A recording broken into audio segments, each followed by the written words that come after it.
Hello. Hello. What's happening? Pete Thorn, that's me. Sunday Live, number 183. Here we are. Oh, you know what? I think I just remembered. I forgot to switch my audio to, I'm going to flip it right now to my webcam. Hopefully that just works. There's one thing I forgot to do. Does that sound better? Can you guys hear me okay? I think it's better than the internal mic on the computer. Somebody let me know if it sounds good and if you can hear me. I think you can. I got this Logitech webcam a little while ago, the 906 model or whatever that somebody here on the show recommended. Sounds good, says Fried. Thank you. And Ben says, "Yep, sounds better." Yeah, it just works better. So, but for whatever reason, when I plug in the webcam, the audio doesn't default to the webcam. It's only the video. So I always have to switch it manually. I forgot. All right. Moving along. What happened this week? I did the video for the Illuminate from Univibe. And that came out Monday, I think. And then I put out a video for this pedal called the Blackbird, which is right here. That little guy. Everybody always talks about Marshall in a box pedals, but this is one of the few out there that does the Fender in a box thing.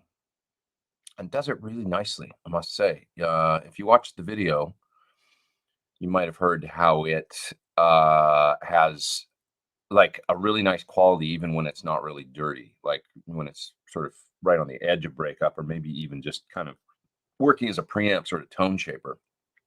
Because with the gain down below, I like how it doesn't come on too quick. Like with the gain down around 9 o'clock, 10 o'clock, it's basically still clean, but it does this tone shaping thing to your sound.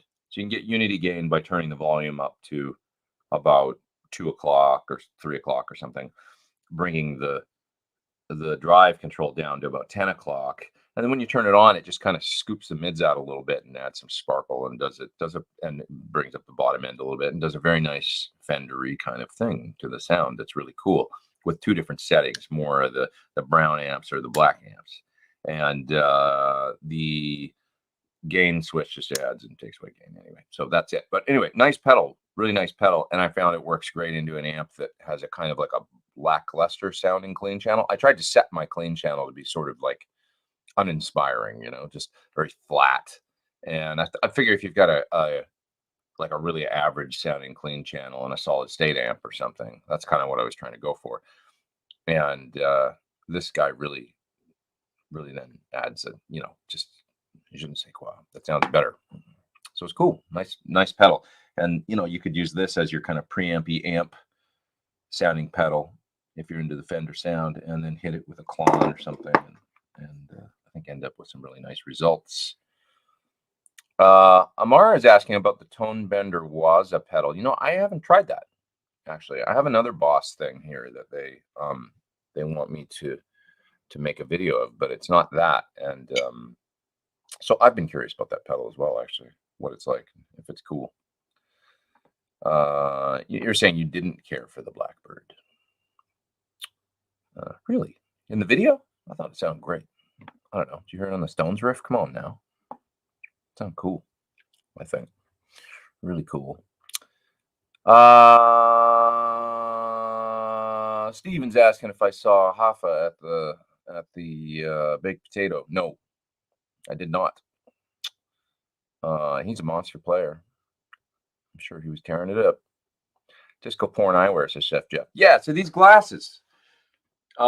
This is this company called Caddis, I believe is how you pronounce it, Caddis. And I was looking for a pair of reading glasses that didn't look like, what are the ones from the drugstore that, the Foster Grants or something. I was looking for something a little more. So I found these like aviator ones that you can get them in different colors and stuff. And it's this company called Caddis, Caddis. So anyways, and they're really cool people. So I'm actually I'm gonna put a shameless plug for them, maybe starting next week because glasses is a big deal to me. And I figure for some of you guys out there, it probably is. But in the video description below, I paid full pop for these. They were $140, I think. But since then, I've hooked up with the company, and they've said, "Hey, do you want to, if you do internet and stuff, do you want to offer a deal for these?" So you can get them cheaper than I bought them for. I'll put a thing in the video description, maybe starting next week, for 20. I think it's 20% off, something like that. A link. I like them. They're great. I mean, they're really high quality. They're as good. They're definitely as good as like a Ray-Ban style, like really tough frame, and they work great. They're kind of sold out right now on their site. They don't have a lot of options. These are like a 1.5 reading, and they also make progressives, and they also make reading glasses that are sunglasses and stuff like that. So it's not a lot of cool ones out there that are like that look. To me, they always look like kind of like it's their whole thing is like, you're getting older, but you're still going to be cool. You're going to age gracefully or whatever, And so the glasses are really cool, like and interesting looking, and not just that typical drugstore reader thing that I feel like when I put them on, I feel like they sort of make everybody look like, oh, you're 50 or whatever, or and these are just a little bit cooler. So, anyways, that'll be coming next week. Chris says more things that are not guitar related. Chris is there in the super chat, and he says thoughts on your IKEA chair. Awesome. This was great. Once again, I'm offering a full endorsement, even though I paid full pop for it, just like I paid full pop for these. But yeah, it's great. It's $250, I think. And to me, I swear to God, it made my back pain go away. I had a terrible chair before, so like it's not surprising I had back pain. Maybe it was the worst case scenario. But this has really, like, I noticed about a month after I got it, I was just like, I don't think my back hurts anymore for sitting, because I'll sit in this chair sometimes for 7 hours a day or something like that. So it's like, it's important that it works well. So I went to Relax the Back. It's a great store for chairs and stuff. And I tried some different ones, but they were around, a deal. There was one on sale that was like $800 or $900. And I thought, I'm just going to have to get this. And this was actually given to me as a gift. And it basically is the same. It's like the exact same shape of chair, exact same sort of, lumbar support and all that in the back. And then it's got this great, like I can tilt it back. I've taken a nap in this chair like more than a few times because it'll go back far enough where I can just lock it back and then, sleep in front of my monitor here for a few minutes and then wake up and keep mixing. Isn't that amazing? Don't you get, is this just, let's just talk more about getting older for a second. Does everybody out there find this, that like, you can take a 5 or 10 minute nap and it's like revolutionary? Like, if it's like 4:30 or 5 p.m. or 5:30, and I'm really, or even 7 p.m. and I'm just like, oh, fuck, I get this, like where I'm falling asleep, I can literally sleep for 5 minutes and like just knock out for 5 minutes and then wake up and I'm like, I am good again. And I'll go for another 4 hours, and just be rocking. So it's pretty cool. But naps, I'm such a fan of naps. Was the haircut $252? No, this haircut. So the girl that cuts my hair is rad, and it's $40, $35. I always tip her 10, so $45. And she's awesome. One of the best I've been to for short hair. She's kick-ass. If anybody wants to know if they're in LA, I'll let you know where she's at. She's already slammed though. She's always really busy because she's like a great deal and she does a good job. Yeah. Okay.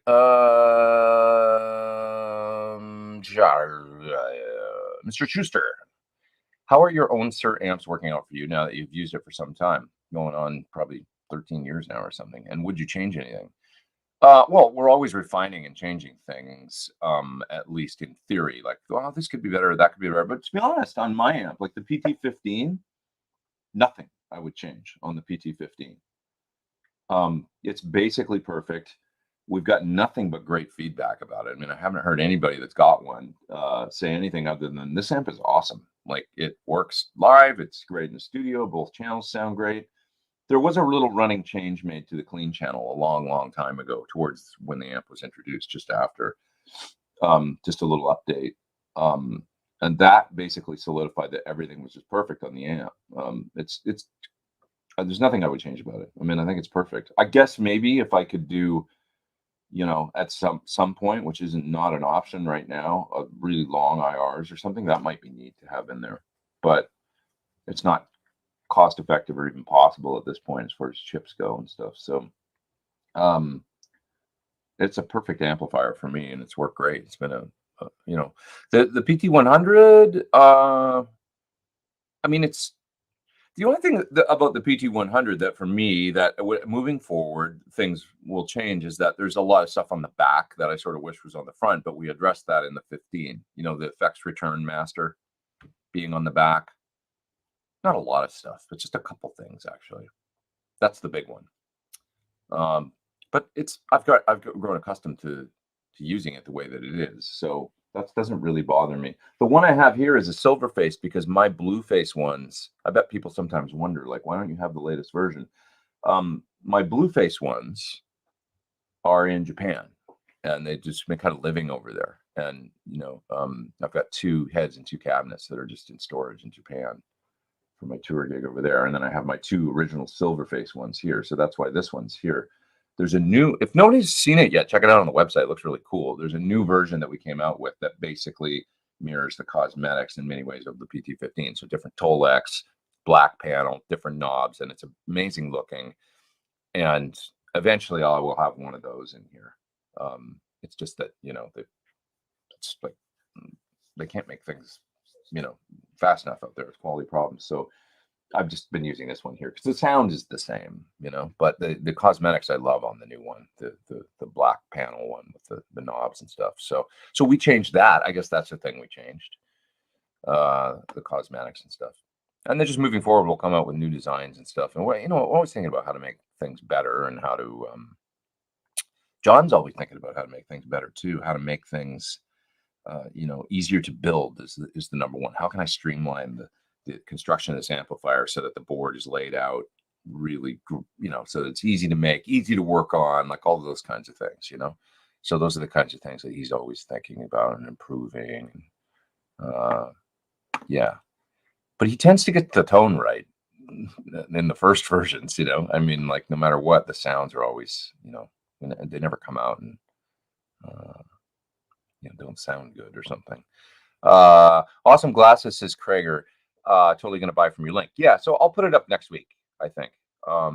Once I get that solidified and stuff, and there'll be a bit of a deal there. So it'll be, but they're really nice. If you go to their website, I'm not, like I said, I paid full pop for these or whatever. I found them online by Googling and looking for glasses. So and then I wrote an email to them and said these are great, and you know, and they were like, you want to be an affiliate? And I was like, okay, sure, you know. Happy if people like because they're going to see them on this show, and if people want similar or different, you know, they've got some other great ones too. Top of the morning, says Arthur. Thanks, Arthur. Great way to break up the ruts to teach yourself different styles. I've been learning Bee Gees disco era tunes. That's big right now. The Bee Gees documentary came out, which is awesome. And then of course Dave Grohl puts out a Foo Fighters record with killer covers of Bee Gees songs. I love the Bee Gees, man. I'm not afraid to admit it. I hated them when they were first came out, and that was just me being young and stupid. You know, my mom, how do I say that? My mother was really into them, and she really liked Andy too, Andy Gibb, and she was always a really big fan. I was like, oh, do we have to listen to this in the car or whatever, you know? But it's weird when you're a kid and you're just like, I just want to hear AC/DC or whatever, and you're like, I don't think I actually hated the music. Maybe I did. I don't know. I can't remember. I just kind of wanted to hear dirty rock guitar, and that was what I wanted to hear back then.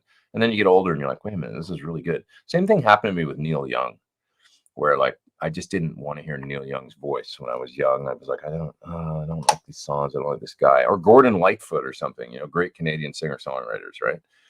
He's another one where he's got a very distinctive voice, and maybe it just reminded me of like, you know, my parents' music or old people music or something when I was a kid. And then I get older and I'm like, wait a minute, this music's amazing. What was I thinking? Like Neil Young, same thing. I remember it was 91 or so when the Harvest Moon, 92 maybe, when the Harvest Moon album came out. And I was like, this is one of the most beautiful records that I've heard. And, you know, it's just incredible. And then, of course, that led me to go back and listen and go, Neil Young's amazing. What were you thinking? You know, you just grow up or whatever. Interesting, I guess. Or not.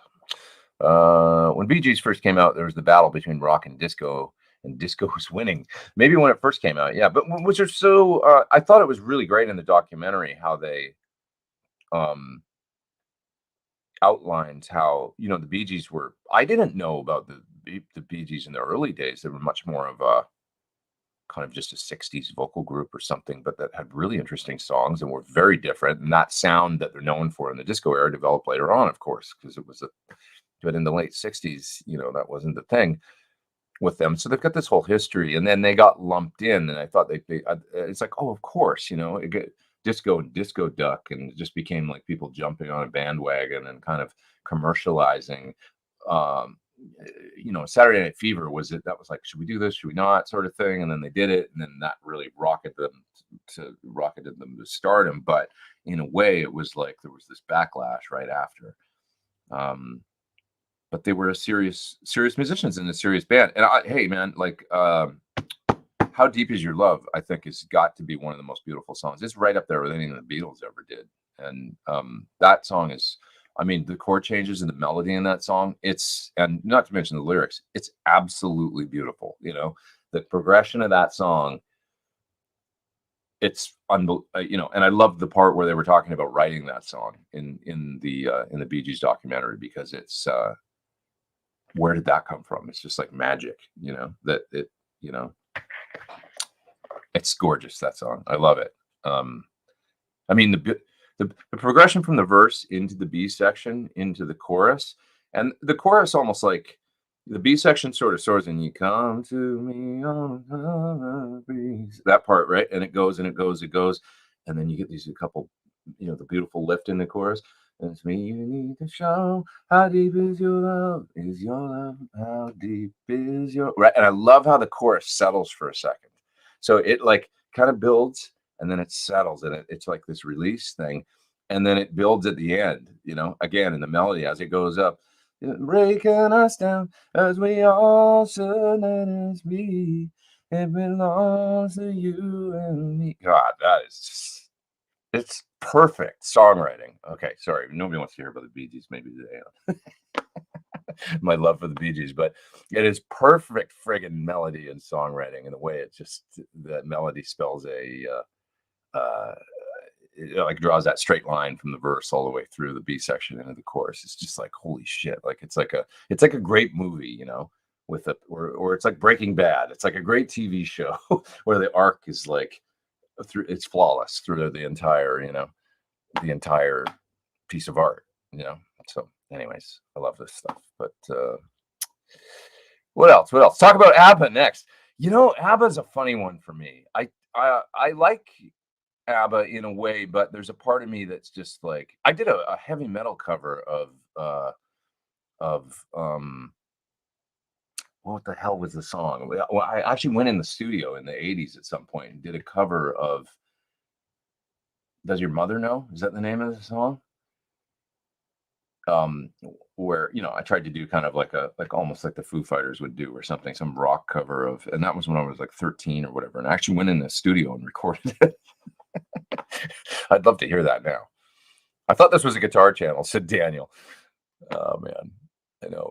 Sorry, we got sidetracked, but it all ties in. It all ties in.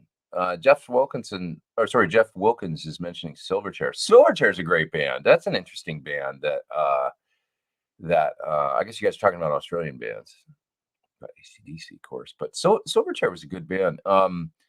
What was that song called? Straight Line or something they came out with?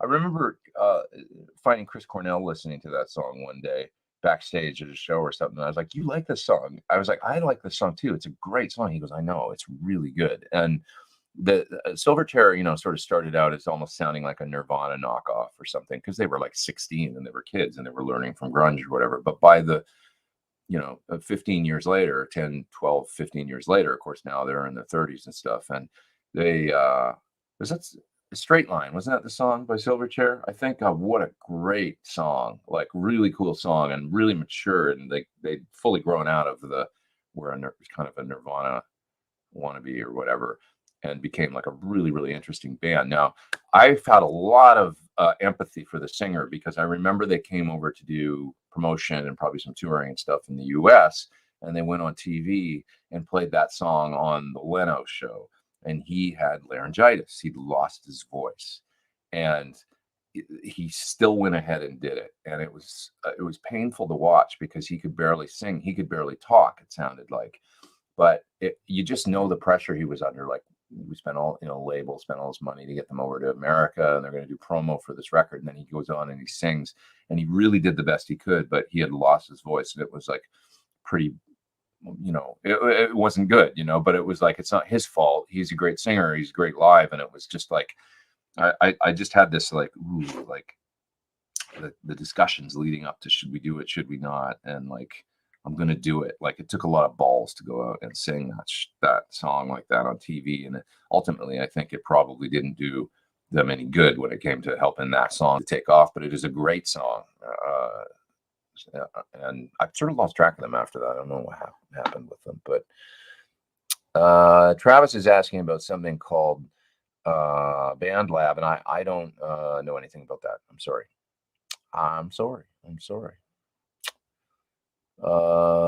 We took a review. What else we got here? Let's see. Funny you mentioned that song. I just finished playing it. How Deep Is Your Love? It's such a good one.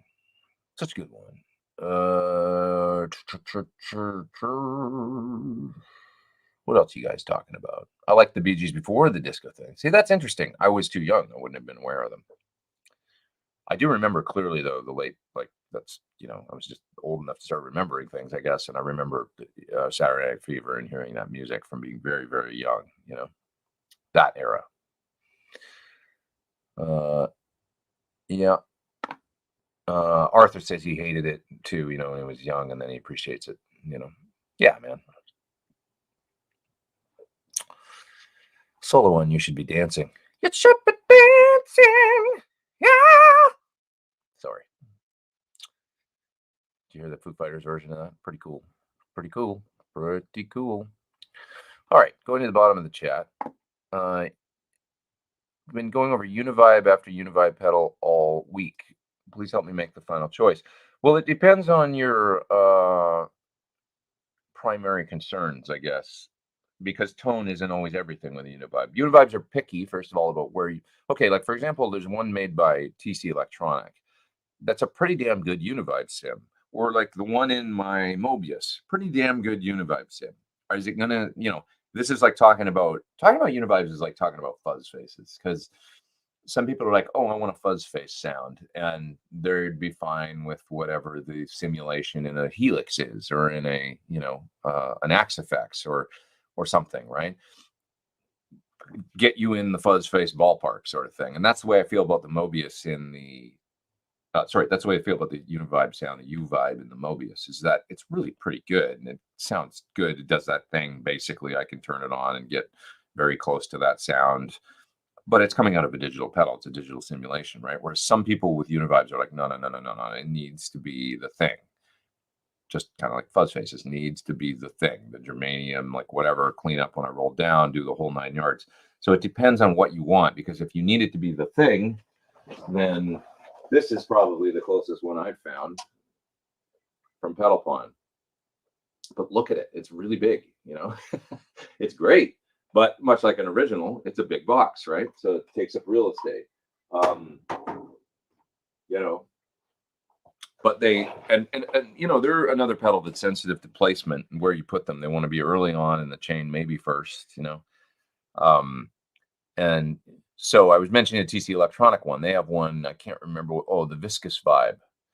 That's what it's called. That thing will work anywhere in your chain, pretty much. I mean, you can put it, you don't have to, and it's small. It's the size of a Phase 90, and it sounds really good. I did a video for it. I think I leave some clips for TC. And it's really good sounding, and it's much less sensitive to placement. So that could be important to you, depending on your chain. If you use a buffer right in the front end, if you use a wireless, it's like everything goes out the window if you use a wireless.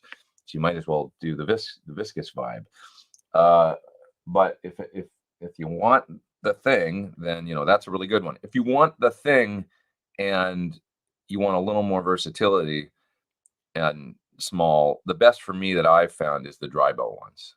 So they sound amazing. They were recommended to me, I think, originally by Steve Stevens, who's a real Univibe aficionado. He's serious about his Univibes. So you know, what's the, yeah, it's Dry Bell, and I think I never remember the name of it. There's a gray one and a red one. The gray one's the second one, the V2 version, but Dry Bell from Croatia. You can look at their website and go from there.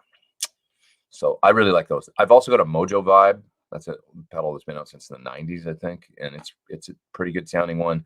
I'm not a super aficionado of these things, not quite like Steve and stuff, but I have tried a lot. I think I must have like 5 different variations of vibes around here. For me, probably if it was a really I use the one in my Mobius on my board. That's my Univibe. So that tells you that I'm a little bit more of a, I just want to get in the zone, but I'm not. It basically works fine for me. If I was a little more, you know, like, okay, I'm going to do a serious Hendrix or I guess like Robin Trower thing or something, or I'm really serious about it, I would probably just go with the Dry Bell.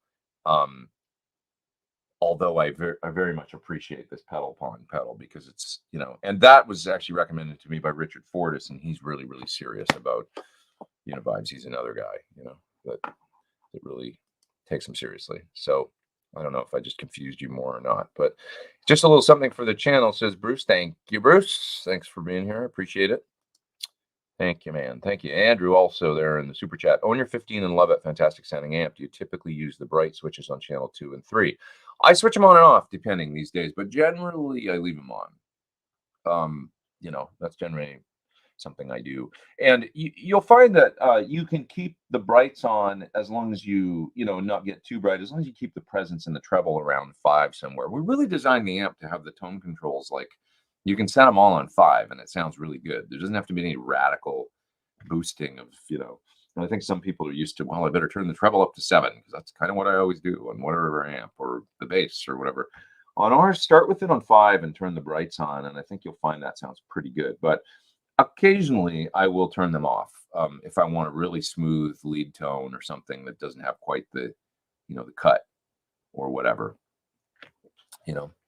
And keep in mind, I'm also a greenback guy generally. So if I'm playing through greenbacks or my blackbacks, you know, they're a little bit warmer on the top end than than something like a V30 or G12H30 or something. Although we do use G12H30 style in the 112 for the, so your mileage may vary, you know, just depends. But blah, blah, blah. Have you tried one of the Marshall Studio Series amps? Do you think they sound like the full-size versions? I only tried one, and I had a combo for a minute, that not mine, but just somebody, I borrowed it for a second and tried it, and I thought it sounded really pretty good. I think they do that sound well, you know, that they're pretty good little amps. I'm not super crazy when I see the insides, like, but I know they're made for a price point and all that, and it's like they don't, you know, they're a little, I feel that way about all the Marshall reissues, though, about the 1987X and the 1959. They sound good, pretty close. There's this like coldness or something to like the 19. Does anybody out there hear that? Like, I mean, when you try it next to a real plexi, there's many things you can do, and I've seen Dave Friedman get them into mod and stuff, and then he'll tweak them, and they end up sounding pretty good. And I've tried one like a 1987 in here that he tweaked, and I said I want to try that for a minute, and I borrowed it from him, and I compared it to my 50 there. Pretty good, like not bad, you know, close, but there's just this, and you don't know if it's like the Transformers or what, but they make a good, like it's a fine version of that sound, but I don't think it's all the way to where the SL67 is or something, like, which is around the same money, you know, the price that Suhr charges for a 67 these days, or a SL68 is what Marshall's charging for the SLP, you know, 1959 or the 1987X. So personally, in my opinion, they're just a better amp with, you know, made with, you know, it's kind of, I guess they're turret board style, you know, but just, you know, the really, really good pots and you know, you look inside the Marshall, the thinner boards, they got a lot of those kind of, those ribbon style connectors and stuff. And I'm no expert in an amp construction, but you can just tell by looking at it that it's a little bit more, you just look inside some amps and you look inside some other amps. It's like you're like, this one's made a little more, right? A little more for the concern is keeping the cost down and stuff like that. But they do sound good. The sound is pretty good. So Daniel says Friedmans are now the best Marshalls. It's not even close. I mean, Dave makes great amps, and they're made to, they're not inexpensive, and he does. I mean, he's got the Runt line, which is cheaper. I would argue that Friedman's and also Suhr's, as far as like you can get a 50 watt and a 100 watt plexi from Suhr. They're amazing. The SL67 or the SL68 with the post phase inverter master and the dual voltage transformer in them. What's not to like? They're actually really underrated. It's like just incredible, so I think that you're good to go either way. And Dave right now doesn't exactly make an amp like that. He makes my favorite amp from Dave is the small box. I think that gets you really like probably a cranked up SL67 in the high voltage mode and the plexi channel on the small box. I bet I could dial it in to sound almost exactly the same, So there's some similarity there, and the small box is nice too because it's got the BE channel, of course, too, and you can flip channels and stuff. So essentially, the plexi channel on a small box is a plexi with a master volume that you can turn all the way up and then get, basically plexi-like tones, because you're going to find that the plexi channel on a small box it's sort of akin to. I mean, it's basically like the master that would be in a JCM 800, I think, like in the same place, in a 2203 or 4 or whatever. It's in the same place in the circuit. But of course, those amps have an extra gain stage. So it's like a plexi with an 800 style master, really, that you could turn all the way up and then just treat it like a plexi. Does that make sense? I don't know. Yeah. Filtering is probably too Steph, says Shiny Beast. Yeah, you could change the filtering I think the filtering they do in the 1987 or in the SLP is more like early 70s style filtering. It's not really like plexi filtering. When I remember when those amps came out, people said, well, the circuit's actually kind of more like early 70s than it is like, the late 60s style, This is interesting. But I think the hand wireds are probably closer to the 60s, but Dave always says he doesn't really like those. So as folks are mentioning Germino, that's great too. I mean, I've got one right there. Of course, modded a lot, but it's a very nice amplifier. The one interesting thing about my Germino, though, speaking of filtering, is it had quite stiff filtering in it, and so maybe that's why this is a HR 100 headroom 100, right? And that could be why he called it the headroom 100, maybe because the filtering stiffens it up and makes it a little bit more taut and maybe hang together a little bit better at high volumes. And maybe that was just, I'm basically going to make a plexi, but I'm going to stiffen up the filtering. Which isn't really my thing. I sort of do like and I've changed the filtering on it since. So I've changed a lot of shit on it since, but yeah. The filtering, I'm not really a fan of too much filtering, for instance, with Top Hat, I did a session the other day where I had to record some Brian May type stuff. So I used Treble Booster into the Top Hat, and the filtering is so low on that. The ghost notes is incredible. It's like, they're really loud, but in the track, it sounds great, when you hear it. And that stuff just doesn't bother me. I like all that wacky shit, like the ghost notes and stuff. And so anyways, Tone Talks here. What's up, Mark? How you doing? Look at him. More Marshall is like a generic statement. Which Marshall? There are many models. That's true. There were also, different. Do you discuss your main income streams these days during these weird pandemic times? Does YouTube provide? YouTube is when you make money off YouTube, I mean, you just sent me a super chat, so that's one way that you make money off YouTube. The other ways that you make money off YouTube are the ads.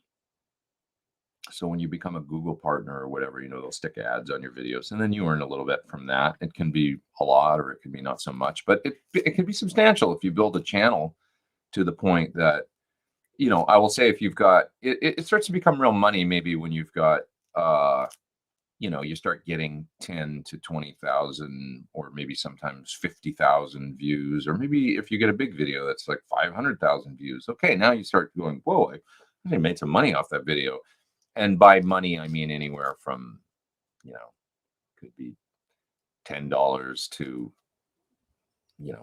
$600 for a video for that month, But in order to make that $600, you're getting close to, 3, 4, 500,000 views or something like that. I'm speaking very like in arbitrary kind of terms here, but you start seeing it's like, oh wow, actually, that video actually made some money. And then the more videos you do, obviously, the more content you have, and the longer it lives there, the views fall off quickly after the initial rush on a video. Some of them keep going. It's amazing, but that's very few.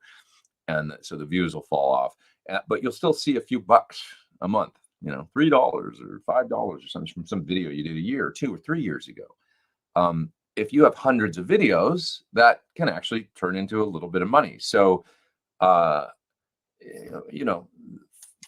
folks making money off YouTube are the ones, I would say, generally, off that, the AdSense income, are the folks that are getting 10, 20, 30, 50, or hundreds of thousands, or certainly in the millions of views. You start to see a little bit of cash there, and it can become like, wow, this is actually helping me pay my bills every month. Beyond that, there's a ton of different ways that people make money off YouTube. If like somebody like Rick Beato's got his own club, he's got a book that is great that he promotes and he sells, and that helps him, and then there's other ways. My friend Leo from Frog Leap Studios, he makes these great videos. There's AdSense income from those. He also promotes that, he puts out records when he makes videos for YouTube. Once he ends up with 10 of his cover versions of songs, he puts it out as an album and streams. You can get it on Spotify and all that, but also Google Play and Amazon, MP3, whatever, you can buy it. And so there's income from that. And that's kind of, it all ties in is what I'm saying, and there's a bunch of different ways that you can do this stuff and earn money. But it's definitely, long story short, because I could talk about it for hours and all the different aspects, but it definitely is an amazing thing.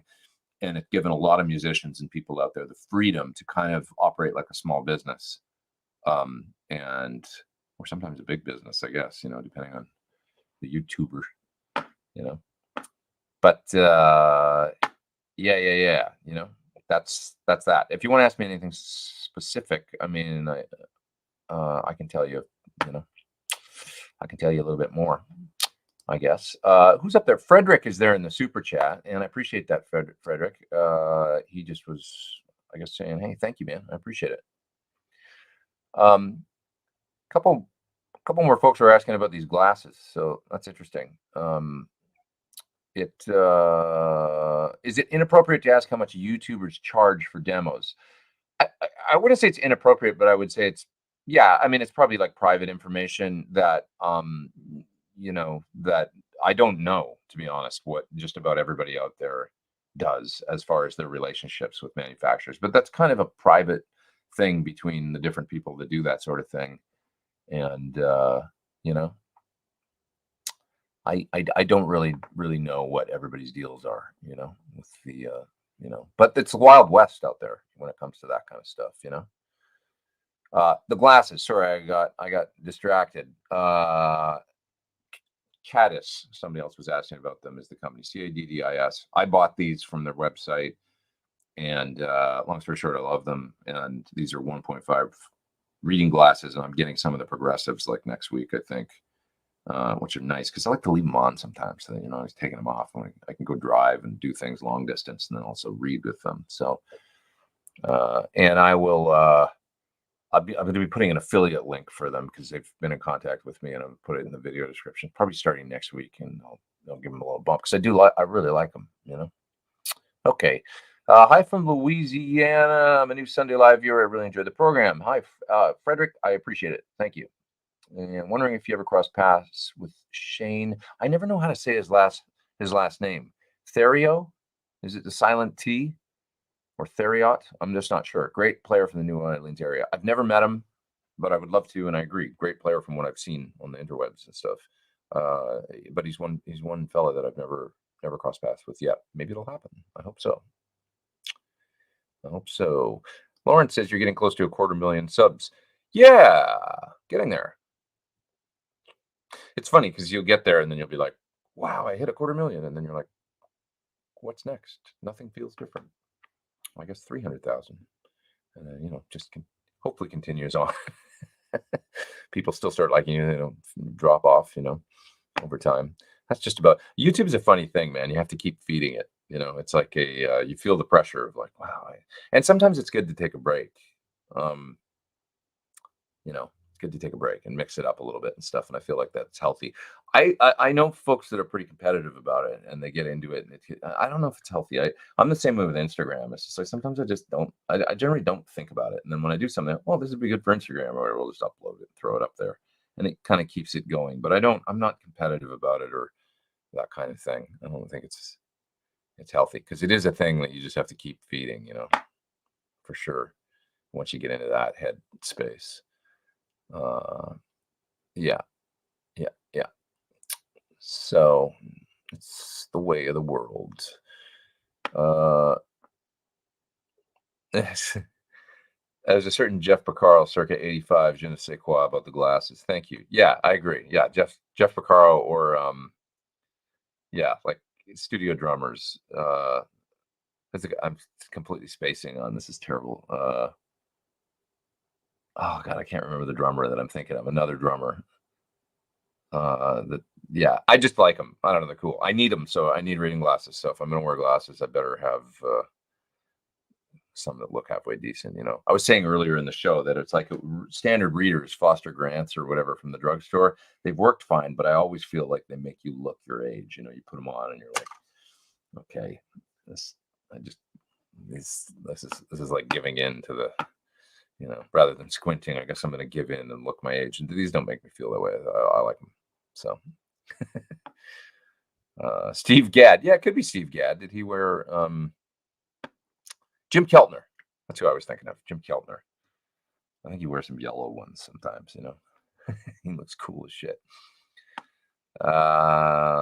Foster Grants definitely do that, says Kreger. Yeah, so there's got to be. That's really what I was on a hunt to find some that I was like, it's got to be some better reading glasses out there that don't just look like, the $13 readers from the. I actually, you can get them prescription. You could go get whatever frames you want and have prescriptions done. And I actually looked into that, and it was like the frames I wanted that were going to end up being like $400 or something. I was like, okay, forget that. I'm not going to do that. But I found these and way more reasonable. Okay, John says, love the pedal and amp demos you do. Thank you. Plenty more coming. There's 400 people online. So we talked at the beginning of the show about this, but I'll mention it again. This week I did the Illumine from Illumin, excuse me, from Univibe. And it's a great reverb pedal that's programmable, basically like their wet reverb algorithms, plus the plate and the hall and the spring and all that. But it's in a pedal that you can program presets in, recall via MIDI, control via expression, and all that good stuff. So there's a few new features in that pedal. So if you like what they do, and I do, they do some beautiful sounding, especially for ambient stuff, and really gorgeous, it sounds like rack quality effects.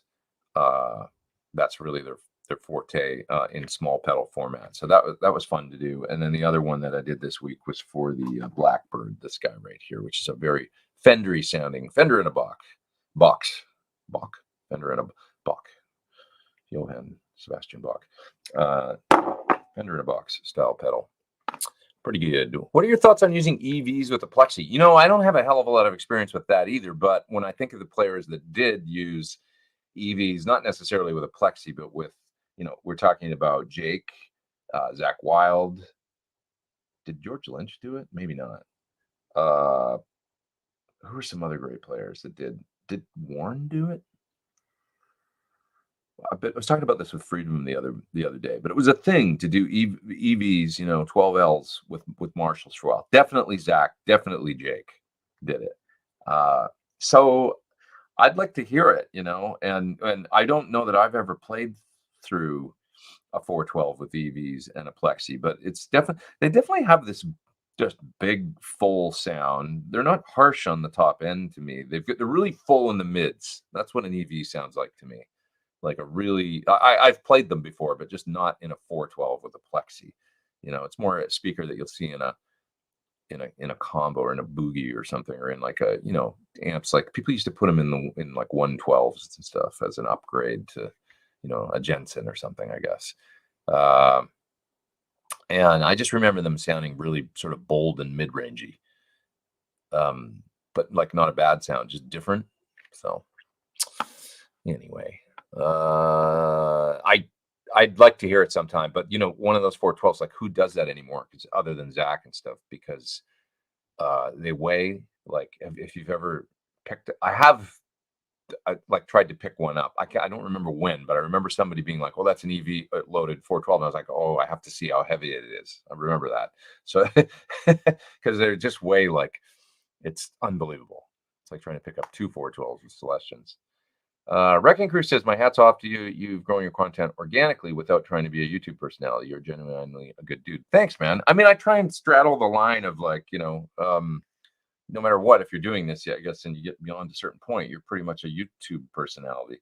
And it's a weird thing to realize. And I remember I was talking to Leo from Frog Leap Studios about this, and he had come over for the NAMM show, and we were driving in my car, I remember. And he said, "Yeah, it was really weird when I came in through immigration, on the customs form, they ask you what's your occupation?" And I wrote YouTuber for the first time, and he was just laughing like, "It's so weird, YouTuber." But it's true, right? And it's it's kind of crazy. It's a weird. I still feel weird about saying that when people ask me, "What do you do?" And it's like, well, during the pandemic, YouTuber. It was so strange. But you guys with your super chats, you're too kind. September Fire. I wish pickup companies had an app on their site so we can hear and virtually play through them. That's an interesting idea. I mean, I feel like Duncan does a pretty good job of. Don't they have a lot of kind of interactive, or at least clips and stuff on their site, don't they? I think they do. And I like the company's descriptions of the, when they've got the bars, mids, bass, treble, and they've got the, 6, 7, 3 or whatever for the different. I think both DiMarzio and Duncan do that.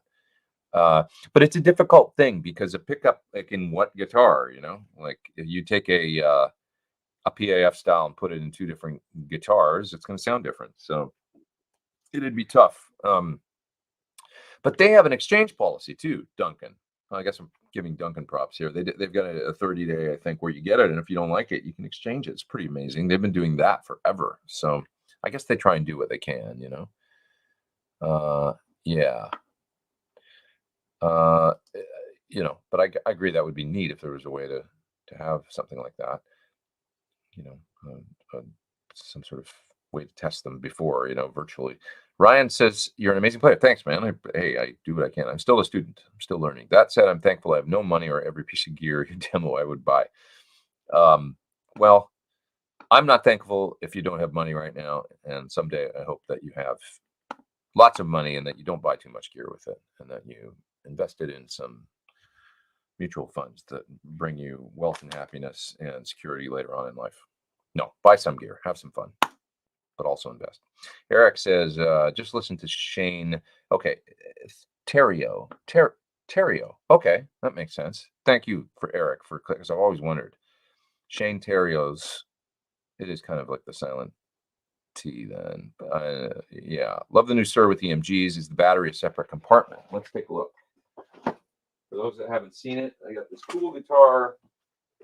Had them put a set of EMGs in it because I wanted to experiment with something completely different, and especially for sort of noiseless qualities. So I showed this last week, but there it is. Sexy, right? Come on now. Some sort of 80s Luther vibes, maybe. Saw a picture of him today with the robot guitar, It's not that exactly, but, it's neat. And the battery compartment is right here.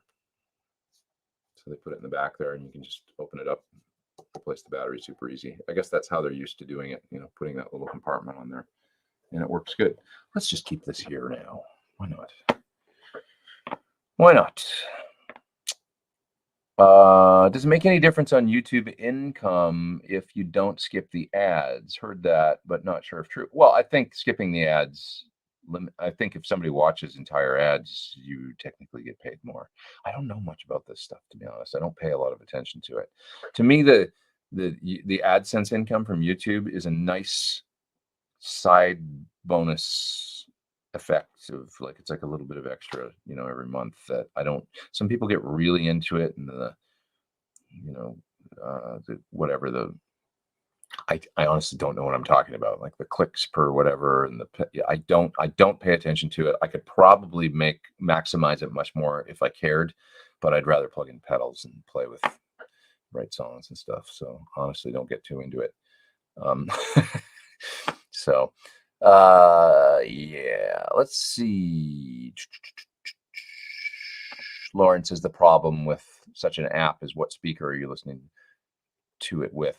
Yeah, like you're talking about the pickup thing. Yeah, everything affects everything. So that would be the thing. You kind of have to try every, you know, you have to try it with your rig and your guitar and in your hands to know if it's going to work, especially with pickups. I feel like a pedal's a little different. It's like you can hear it in a YouTube video and really know. A pickup is like, I mean, pedals are somewhat dependent, of course, on your amp and on, you know, the way you play. But like a delay and the quality of the tails of a delay, you know, that particular color of that delay pretty much translates no matter who's playing it. You know what I mean? Whereas a pickup, it's dependent on your guitar, all your pedals, the way it feels to you, you know, like the way the delay feels to you is not really gonna, or the way that the repeats have a certain kind of mod, or, you know, like a chorus pedal, it's like, you know, or something, it's gonna have its character no matter who's playing it. You know, much more to the degree than like a pickup is a much, you kind of have to try it to know if it works for you, you know. So yeah, the things you guys are talking about actually with this, like here's somebody else saying all the gear Sweetwater has, it would be cool if they recorded a dry guitar signal and ran it through different amps. I did clips. There's a company in a fellow that was based in Israel, I think, that asked me to record a bunch of clips, DI, for this very purpose, for demos of different pedals and stuff. And he was trying to get a thing going, and I haven't looked too into it to see if it's working, but he was going to, you know, basically take my clips and then run them, you know, reamp them through different pedals, so you could hear the way that you know, somebody like me sounded technically, sort of demoing an overdrive or a certain delay or whatever. So this has been something that somebody's actually done. I'm sorry, I can't remember the name of his site right now, but we could probably figure it out pretty quickly with a Google search. But yeah, that was his thing, building a business essentially with a database of like clips from different players, some probably, you know, more well known than others, but that you could kind of audition, you know, boutique tube screamers or certain delays or things through. So something that people are working on. But yeah. Okay. Eric Johnson said, I was watching videos of Duncan RTM pickups last night. And they all sound very different. Yeah, I mean, a pickup makes a difference in the sound for sure. You can hear it in the video that I did, you know, the Eddie Van Halen sort of tone pickup video. And you can hear it in one guitar through the same amp setup and stuff, and you can hear the changes. There's changes, but it's not like this massive. Like the difference that a speaker will make is, to me, a much bigger difference. The pickup, yes. And especially if you go from one end of the spectrum, say the Super 70 that's in that video, all the way to, well, the biggest would actually be in the Destroyer when I did the Super 70, and then I went to the Super Distortion. Ceramic magnet, 14K almost pickup compared to an Alnico 8 magnet with the, you know, that's like 7.8K or something, whatever it was. It's a big difference in the sound between those two pickups. Big comparatively, you know, if you were to hear the difference between a Greenback and a G12H30 with everything else staying the same, it's like, oh man, that's like a completely different EQ curve. Like everything changes. So, you know, this is all relative. this stuff. But to me, speakers is one of the biggest. Speakers and cabinets is probably one of the biggest things that changes the sound, more than the wood of the guitar, the scale length, even more than the amp sometimes. Maybe the amp is on par, but you know, the cabinet and the speaker that it's in, or sorry, the speaker and the cabinet that it's in is such a huge, you know, it's just massive. So Sheldon says, love the haircut. Hey, thanks. I dig my haircut right now too. This works for me, man. I'm very happy. It's like I want to like having longer hair, but every time I try it, I just don't. So why fight it? Why fight it? How is the neck feel on this guitar? This is like the neck on my current signature model. So it's a even C slim, which is not really that slim. You know, I'm pretty sure that's the neck that we did on this. Every time I pick up an even C slim, I'm like, is it an even C slim? Because it feels a little bit more like chunky than what I think it should be, but I'm pretty sure that's what we did on this. And it's a 10 to 14 radius. And so it's the neck on my signature guitar, essentially, that we did on this one. But I love this thing, man. It's really, really great. It's a fun guitar to play. I think I'll use it actually today on something. I've got to crank out some videos this week. There's a couple products that are coming out that I've got deadlines to meet. So today and tomorrow is going to be busy. Like I'm gonna work hard today on a video for something that's going to be out Tuesday. Wow, I can't believe it. I'm going to do it though. I'm going to get it done. It's going to happen, and it'll be good. Damn it. And then another one on Thursday. So it's going to be a hell of a week of working on videos. But that's quality problems. It's good to have a lot of work. What else are you guys talking about?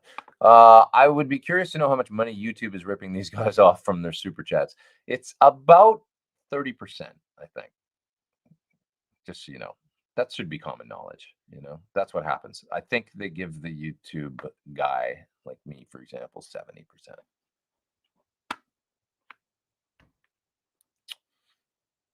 What do you think of that? But hey, YouTube is, you know, I'm a fan of YouTube, man. I mean, Andrew says 30%. That's insane. Yeah, I don't quote me on that, but it'd be easy to find in the fact or whatever, the frequently asked questions on YouTube. But I think that's what it is. But you know, it's like, I know it's a lot, but it's like YouTube. I got nothing bad to say about YouTube, to be honest. A little bit difficult sometimes trying to get a hold of people if there's issues and stuff like that. But it's been a boon for me, man. I mean, it's been like a, you know, I don't have any kind of, you know, it's done well, and it's prospered and stayed popular and been I mean, come on. I mean, when we think about it, you know, the ability to have this thing host videos that you can Google how to, you know, I remember like learning, for instance, you know, when you do a wall anchor for, you know, to hang something on your wall, and then you're moving out and you're like, how do I get this thing out of the wall? What do I do? I looked on YouTube and there it was. You know, you can learn anything on YouTube. You know, are you interested in how to do it? So you got the little plastic bit that sticks out on the end that you screw the screw into. You take a razor blade and you just rub it up against the plastic thing, and it cuts off the head, and the head's in the wall like that. And then you can simply fill on top of it. I was like, that's brilliant. I learned that from a guy on YouTube. I mean, the fact that we get all this stuff for free, you know, the amount that we get for free from YouTube, you know, they've got to operate and all that, and I get that, and they kind of deserve to make some money because it was a brilliant thing. It was like it's given us all I'm a fan. I mean, of what they've done, you know. So, what kind of action is it set to? The neck, I guess. It's really low, and very, very nice. The nut was cut really well, and yeah, it's set to shred basically, you know. So feels really, really good. What else we got here? My YouTube feed suggested a video of you playing with Chris at Pink Pop from May of 09. I remember that gig very well. That was a really fun day. And hey, thanks, man, for your kind words. I remember it was a beautiful day, and I remember that Elbow played that day, which is a favorite of mine. I love that band, and I remember going out and watching Elbow in the afternoon, and it was really fun. And then seeing Springsteen. So one time I've ever seen Springsteen live was at that Pink Pop show, and I watched from the side of the side of the stage, or viewing area off above, sort of stage right, and I could see the whole crowd was about 60,000 people and Bruce, and that's when I finally realized I get Bruce Springsteen now. It's kind of like you're hearing, club music, like in a good DJ. You don't understand it when you hear it booming out of someone's car driving down the street. It's like, why does anybody listen to that? And then when you see it in a club in Ibiza or something with 10,000 people all going insane, you're like, I totally understand this music now. I get it in this format. It works. And that's the way Bruce was for me, seeing Springsteen with a big crowd. And it's like the bigger the crowd was, the more they were in the palm of his hand. It was like he could communicate with those people. So he's just like a rock star in that grand sense of the word, and that music made a lot of sense in the context with all those people. It's amazing how, Springsteen, we think of him as a quintessentially kind of American artist, right? But he's really popular in Europe. So he blew me away. It was amazing. It was great. And I've always had an appreciation for him, especially as a lyricist. And some of the songs I really love. I'm on Fire. I always love that song. It's such a gorgeous song, a simple song, beautiful song. But like, I wasn't like a huge fan or anything like that. And then I understood him more when I saw that show. So that was another great thing that happened that day at Pink Pop. But anyway, thanks for bringing up that gig. It's a good memory, and I remember the show being good for us. And that was kind of the last tour that we really did. We would have been at the beginning of it, and I think around the end of June or July is when we got home. So yeah, that run in Europe. It's about 5-6 weeks over in Europe. It was fun. Javier says no coffee. No, I got my coffee here. I'm just kind of covertly sipping it. There we go. That feels better. How much louder is the PT212 versus the 112? Yeah, it's louder. It's also just bigger. The thing I find with 112s, they can work, and it's better than not having a cabinet. And the cabinet that we made for it is great. And you guys out there that have ever tried this will know, there's a certain boxy quality that you just can't get away from with a 112. They have a smaller quality to the sound. It's just kind of a contained, because it's a 112. So it's like the bigger the cabinet, you go to a 212. It's like, oh, that sounds really good. And the 212 is a nice, these days, I feel like a nice middle ground. 412 always sounds best to me, but a 212 is really, especially the way that we're doing them with a deeper cabinet these days and stuff, and the ones that we make for my amps, I really love. So 212 is just, yeah, it's bigger. It's bigger. Yes, it's louder, I guess, but more speakers move more air, but you're also distributing the power between two. But yes, more speakers always tend to sound like louder, I guess. But more than the louder is the not as boxy. That's the thing to me that you get out of a 212. So I love, having said that, the little 112 we have, and the Creamback 75 minimizes that boxy thing to me, because it's not a real mid-rangey centric speaker. It's got nice bottom and nice top. So that's one of the reasons why we chose it in that cabinet. Yeah. I don't think you would find the 212 to be cumbersome or like really heavy or anything. It's not. It's easy to tote around and stuff. So what else? We get some other, I just missed a super chat, but I'm not going to miss it. I saw it. Where is it here? Somebody talking about, it's Neil talking about his Ampeg V7. I don't even know what that is. I'm familiar with the V4 and stuff, but the Ratty 212 attached was the key to the sound. Interesting. I don't know anything about a V7. I don't remember what that looks like. The only Ampegs I remember from, well, I guess they were more in the 90s, were those Lee Jackson kind of black panel ones where they were doing like the high gain heads. I remember those Ampegs from that era, but I don't remember. That must have been early 80s or something. Did it look like an old V4 or similar?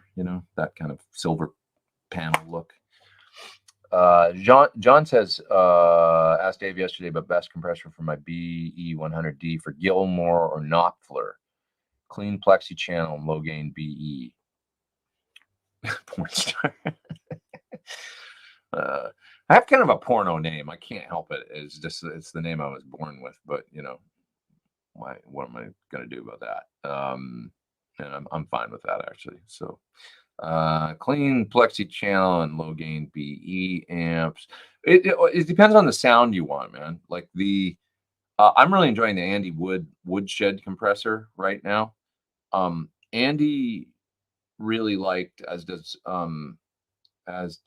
Andy Timmons, the original Carl Martin compressor, which is an amazing sounding compressor, and I always really enjoyed it too.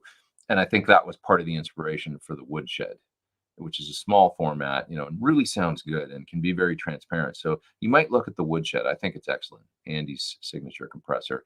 The Unit 67 is great. The compressor to me is almost like in the 67 is like a set and forget kind of one knob affair. Sounds really good. But it's there's not a lot of controls on there. So if you want more adjustment, but the 67 does other things with the range master and the tone. It's a very unique pedal, the Unit 67.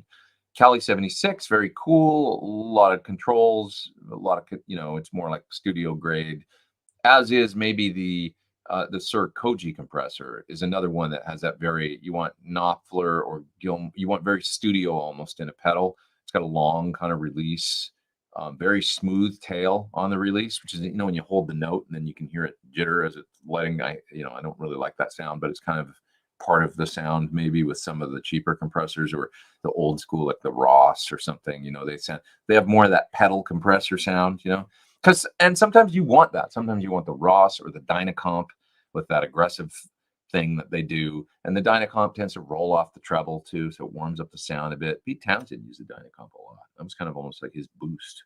Rather than hitting an overdrive, because he doesn't like too much distortion, I don't think, he'd use a Dynacomp. And it would give you some of that character, of more overdrive and sustain. But it kind of makes sense, in a way, that he would use that. Anyway, I would just say I almost lump them into the more pedal aggressive, categories of, a Ross style or Dynacomp style or whatever, or the more studio style, which is getting into the Cali compressors from Origin, as well as maybe the Suhr Koji. That reminds me of studio. Another great one is the Keeley. Which one is it? Oh man, I'm gonna forget the name of it. It's a black pedal with 3 knobs, and it's basically a DBX 160 miniaturized in a pedal. And I've got it on another board. Does anybody know the one? There's the Keeley 4 knob, of course. That's another great. Let's talk compressors for a minute here. I got some super chats, other ones I got to get to here. So, John, just let me make sure I'm not. No, I'm good for a second. Okay, so let me find the name of this. I think it's the GE2. I think that's what it's called. No. There's a picture of it. It's the Keeley GC2 limiter compressor or limiting amplifier. Look up that one. That is a longtime favorite of mine. Very transparent, really great sound. That Keeley pedal I really like. I was never I didn't really get into the other Keeley compressors. I tried their big one that was kind of it was like a really full featured version of their 4 knob. It was pretty cool, but I didn't like it more than the GC2, which was a great 3 knob. It's a black pedal. You'll see it if you look up Keeley GC2. Really nice. Hard to go wrong. But that said, I'm enjoying my Andy Woodshed compressor right now, and I think it'll probably give you what you want. With the Carl Martin was a unique. Andy Timmons leaves it on all the time. He uses it on all his dirt, all his clean, everything. That's like that's like his secret weapon, always on pedal. And that guy knows what he's talking about. He gets great guitar sounds. So anyway, check out the original Carl Martin or maybe the Woodshed. Okay. What else we got here? JSL project. I'm going to come back to you in just a second here. Your super chats. Rich Monks. Putting a Lawler novelty tele for humbucker out. Oh, okay. That's interesting. I don't know that pickup, but that sounds like it'd be a good thing to have in my Les Paul studio later this week. Oh, that sounds like an interesting idea. Tried one in a Collings Les Paul and actually laughed at how much it sounded like a tele. Cool. I'm going to take a look at a picture of it right now. What's it called?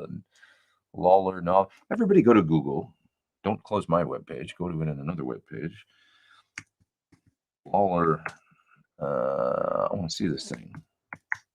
Novelty. Cool name, too. Makes sense. Lawler Novelty. Neat. I've never seen that. It's like so it's got a window kind of cover. And then that's cool, man. I've never seen this pickup. You guys always teach me something every week.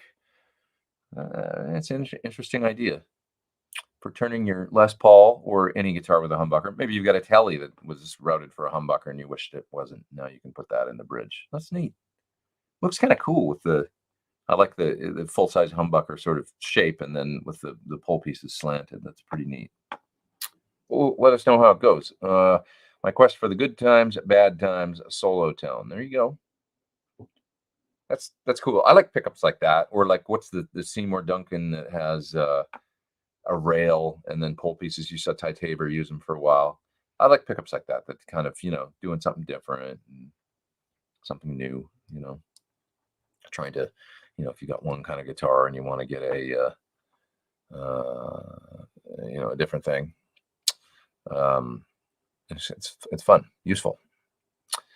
I for a while, and I copied Yogi, the other guitar player in Chris Cornell's band. You'll see videos of me occasionally playing a guitar that has a P90 style in the neck, but it's full humbucker, P94 style, and then a humbucker in the bridge. So full humbucker in the bridge, P94 style in the neck, and I did that, and that's a great sound. I mean, I think that it's the guy from Les Paul Forum, the dude that has all the bursts and stuff, and you'll see him sometimes post pictures on Instagram of like a gold top, or it's either a gold top or a black 54 custom style. But anyways, there's a P90 in the neck and a humbucker in the bridge, and on a bastardized old Les Paul, and that's so cool. Like an old 54 Les Paul, but routed for a humbucker in the bridge.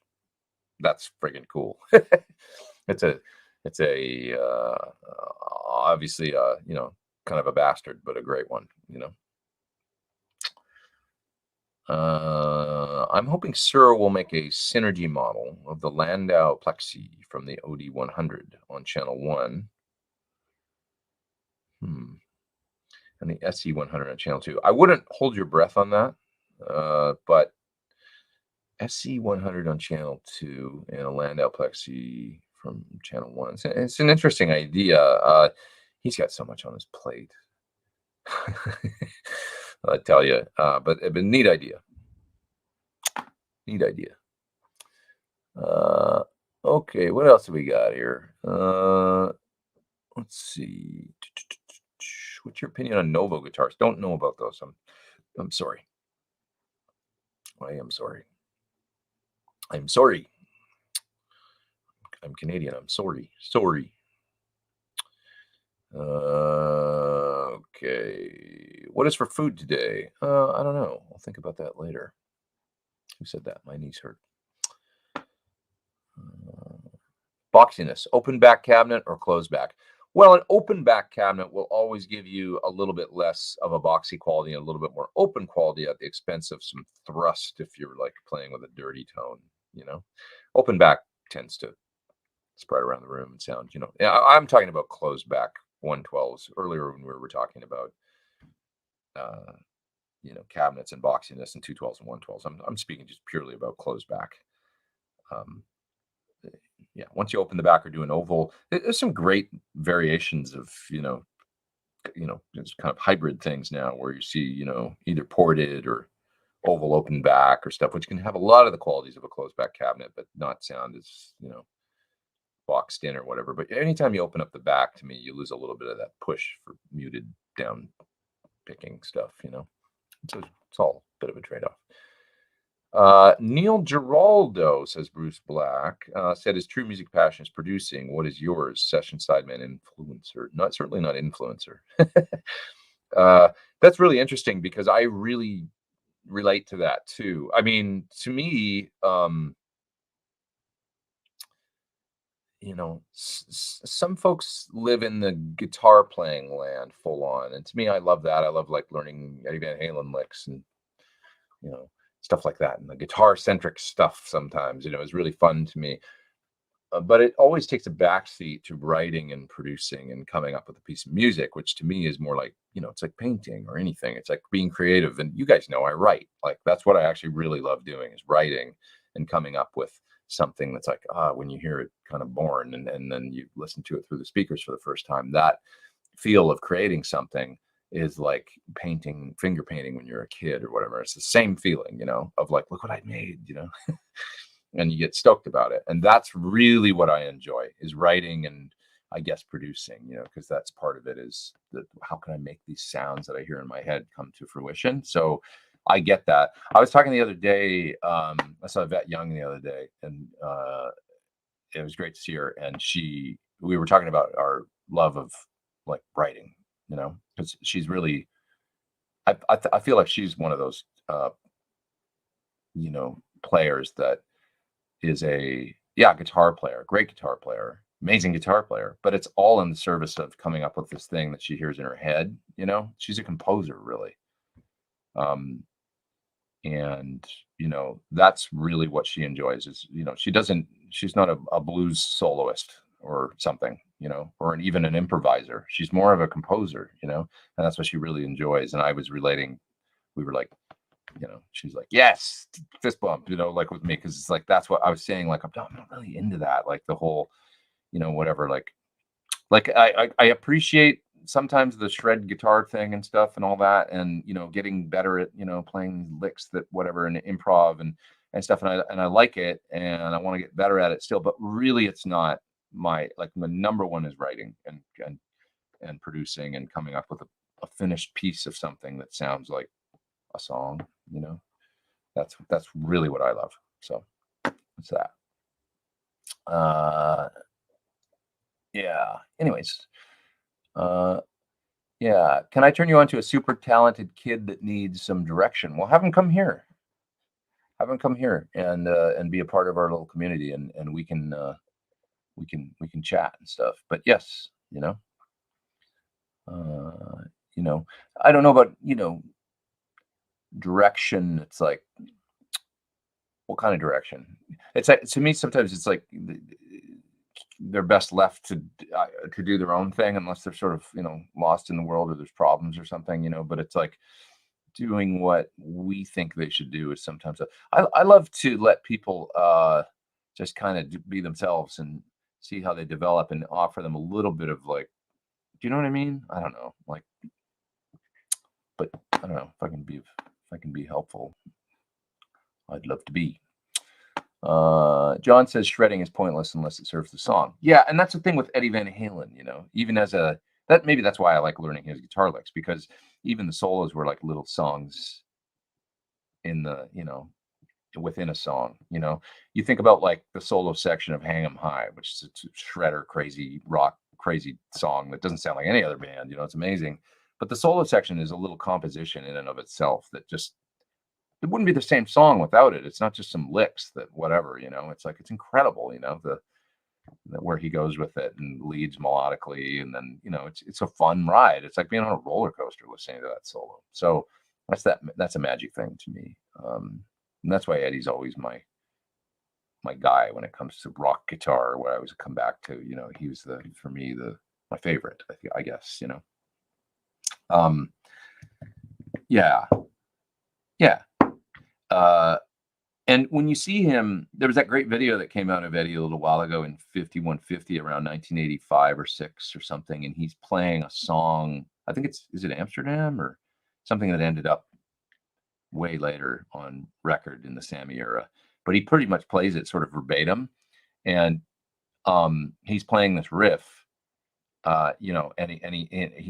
He's like a little kid about it. He's made this creation and he plays it, and he kind of plays the whole thing, from top to bottom. And then it goes here, and then it's going to go like this, and then it's going to go here, and it's a composition. And he's just as excited about the riff and the composition as he would be about, ripping some solo or whatever, which we heard him do plenty of times, but it's like, I love when he's like in a private environment, he's playing for some friends or something.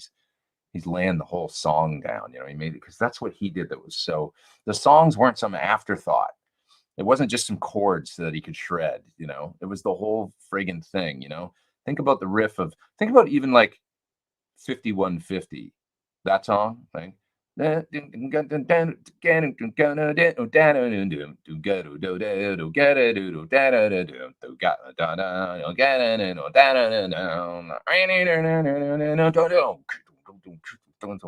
right, like that whole thing, like he worked really hard on crafting that little riff, and then the way that it morphs through the verse and stuff, and that to me is he was a real composer of those interesting riffs. Steve Vai did that too. He that was what made that Eat 'Em and Smile record within a shred context so interesting. Big Trouble. You listen to that song, and it's got a lot of that in it. That compositional beauty that runs all the way through all the riffs, whether it's shreddy or whatever. There's music running all the way through it. It's not just shred or something. So, anyways, some of these are because it's all fine lines and tangibles, But anyways, what's your opinion of 90s or 2000s Les Pauls? I tried 2 from the 70s, they rocked. 2 from the 80s, they were bland. The best I tried were classics from the 90s. Those were pretty good guitars, the Les Paul Classic. They had kind of a thin neck, but good, Yeah, I mean, quality was, I feel like, pretty good in the 90s. I mean, for Gibson, I mean, it was always a little bit of a crapshoot. And I have a 90s Les Paul Standard that I still have. It's a 95 wine red. Good guitar. Not like amazing, but solid, and probably better than a lot of the Norlin era was weird because there was some great stuff that came out, and there was also some, sometimes when you see like I don't know, it was just almost like it was a little bit more like a factory then, and not, it was a crapshoot, like getting a good one that wasn't, like a boat anchor, and where sometimes the contours look weird. It's like 70s Strats, man. When the bodies changed, like you ever see some from like 78 or 79, and I'll see them in a music store hanging on the wall, and you can see the arm contour on a 60s Strat or on, newer reissues where they got it back right again and stuff. But then you see the 70s ones and you look at how they weren't really sanding the arm contour as much or the back contour, and there's a lot more wood on them all the way around. They look like Gumby to me. It's really strange when you see them hanging on the wall. That's where I really see it more than when it's in someone's hands. But when it's up and you can see that arm contour, and it's all fat on the bottom, and it looks like this like unfinished, it's weird looking to me. So strange. And there's some Gibson stuff like the Heritage Les Pauls. Remember those that came out in the early 80s, 81 or so, and they were kind of doing like a quasi getting back to the 59 thing. But the cutaway's wrong on the lower, on the horn, right where this part on the Les Paul is weird, and the point goes out to, and it's like, shape looks weird to me. It doesn't look like right. I don't know. Doesn't look good. So, anyways, do you write much for other artists? Your creativity would be a huge asset to any number of bands. I've been waiting for somebody to be like, hey, that guy writes a lot of songs. Maybe we should get him in our band. Waiting for that experience. I thought maybe by now somebody would have been like, dude, why don't you come write some of these things within our little group? So maybe someday that'll happen. But Eric Johnson says, I think 5150 is his greatest riff, actually. I think it's a great riff. I agree. Really killer riff on that record, in a time when his songwriting was kind of changing. But, he probably had a lot of those before Sammy got in the picture. He probably had, I'm sure, like a lot of these riffs and stuff were the things that he was working on as is evidenced by having an Amsterdam riff that's fully constructed before doing it all the way down the road in the 90s, right? Or, not Hang 'Em High, House of Pain, that was around in the mid 70s, So I think a lot of these riffs he had on the back burner and then, just pulled them out. But anyways, yeah. Eddie would always say how he would structure the song. The solo would typically be a key change. Yeah, it takes you on a little ride, right? House of Pain solo is a big key change, big lift, and then comes out of there and goes into that completely different fast section, and then in the end goes into that cool. Come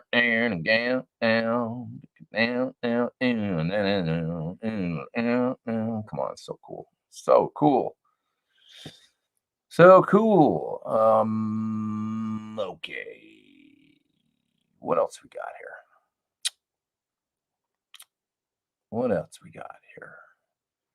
Jay says SRV glued his calluses on during gigs.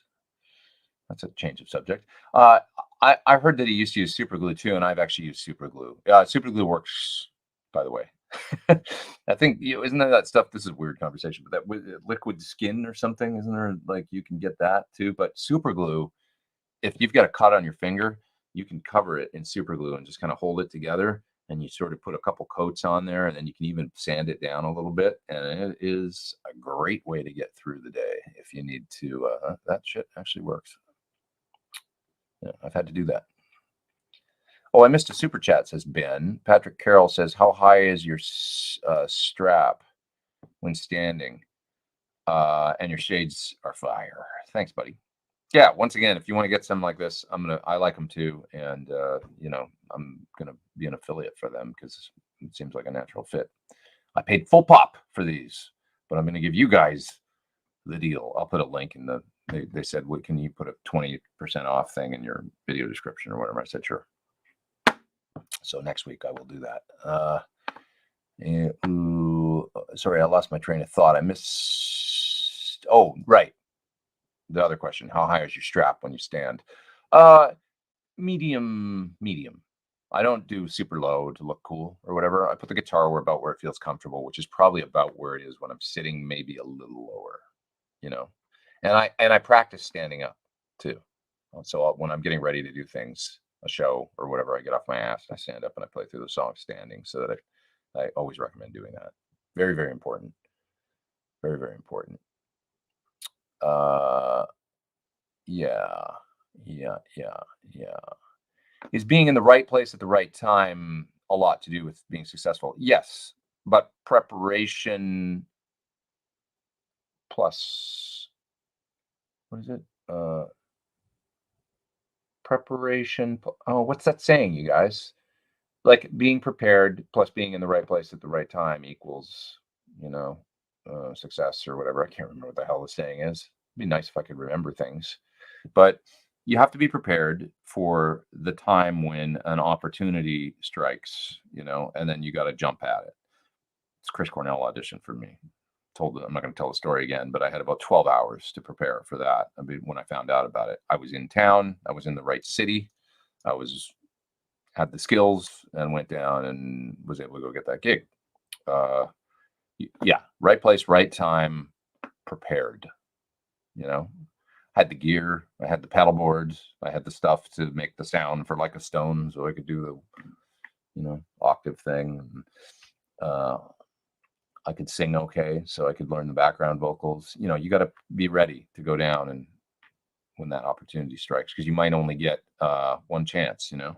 It's like you better lose yourself in the music the moment you own it. You better never let it go. Well, come on. I like that song because it's like, that's what it is. You only get one shot. Do not miss your chance. This opportunity comes once in a lifetime.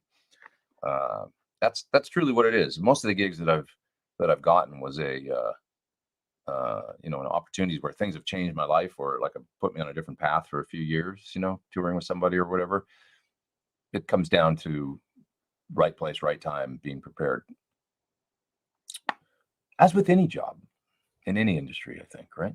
So, yeah. Yeah. If you fail to prepare, you prepare to fail. Wow, that's isn't that Office Space? It's good. I like it though. Office Space. I love that. That's one of my favorite movies. Yeah. Okay, what else we got here? Success is 90% preparation and 10% perspiration.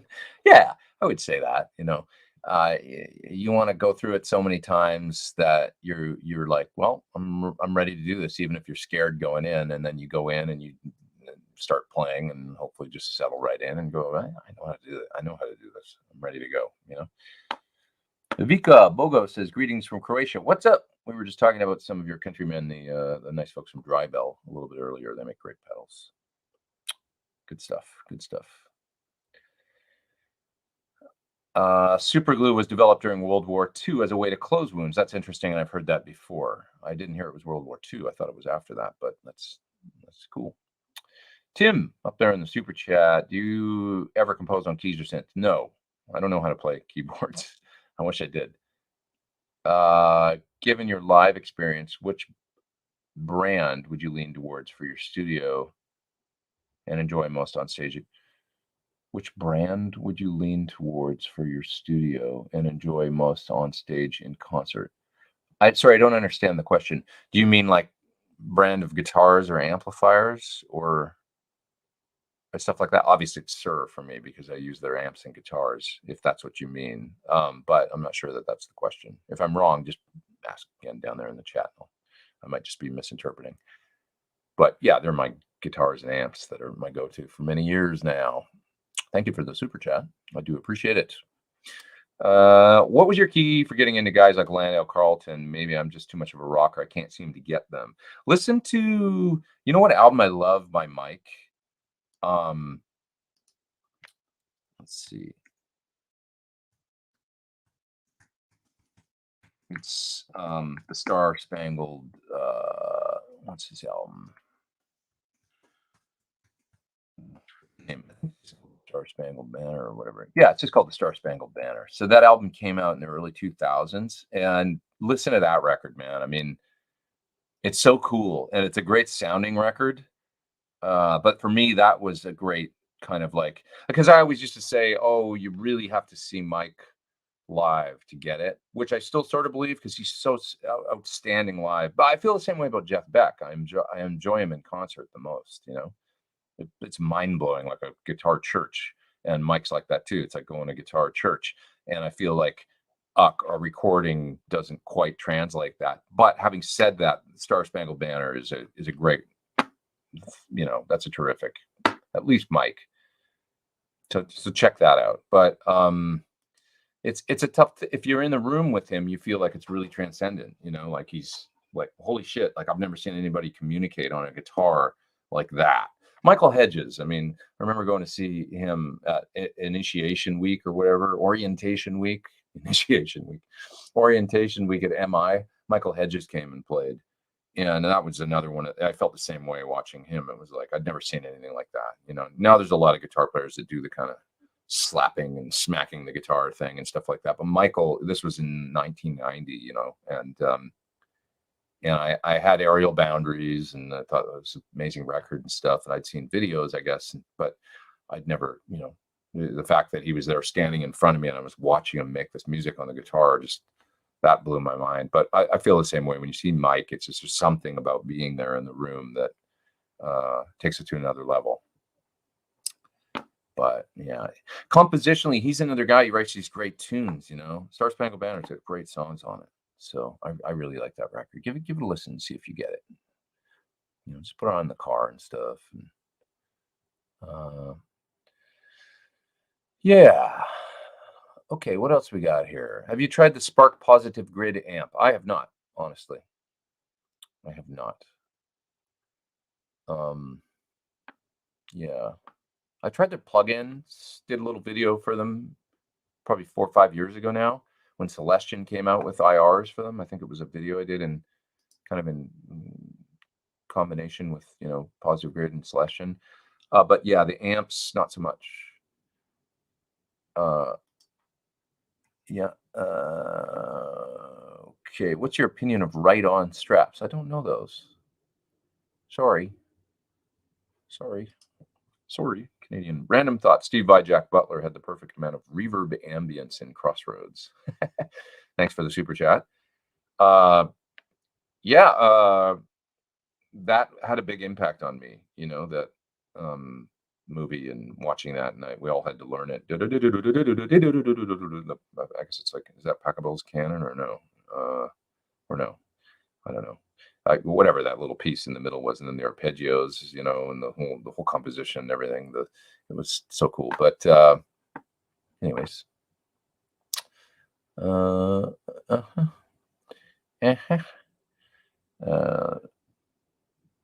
talk to your daughter. Talking about Robin Ford.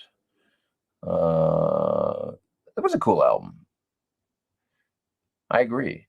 It's kind of funny because Robin gets lumped a little bit in the category of like, you know, I feel like maybe the the the blues lawyers love, Robin, politician and all that, Dumble sounds, but Robin's amazing, and he's an unbelievable guitar player. And I learned a lot. I had this Robin Ford, The Blues and Beyond, I think it was called, book and cassette thing. And I learned a lot from some of the moves and that, it was around the same time I got an Albert Lee book that was like a bunch of his licks with a cassette, and this is 90s, anyways, Wrecking Crew saying Tommy Emmanuel is the most dynamic acoustic guitar performer I've ever seen. Not even close. He's amazing too, in the same way that, seeing somebody like Mike or seeing somebody like Michael Hedges, it's an amazing thing to go see these people that are they really have it all together. I mean, compositionally as well as technically and all that. And when you see it's an Eddie Van Halen thing, compositionally and technically. It's like, these transcendent kind of guitar players that take you to, there's some special ones out there. Yeah. Okay, what else we got here? I've tried the Seminole Tales from the Bulge, but apart from a few cuts, I don't seem to dig it. Well, listen to Star Spangled Banner and tell me what you think about that.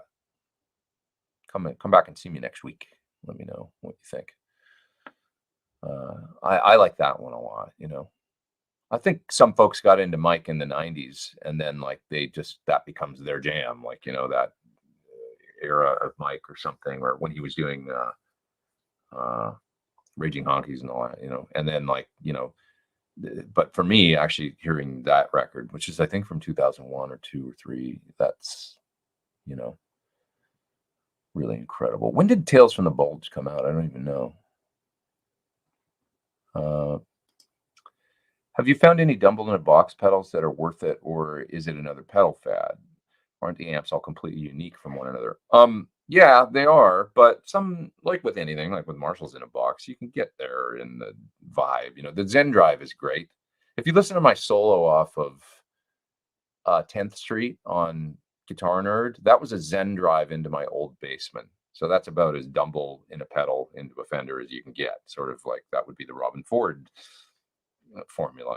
He used to use the Zen Drive a lot into Super Reverb, I think. So very similar to what I was using. And I played a 335 on that song.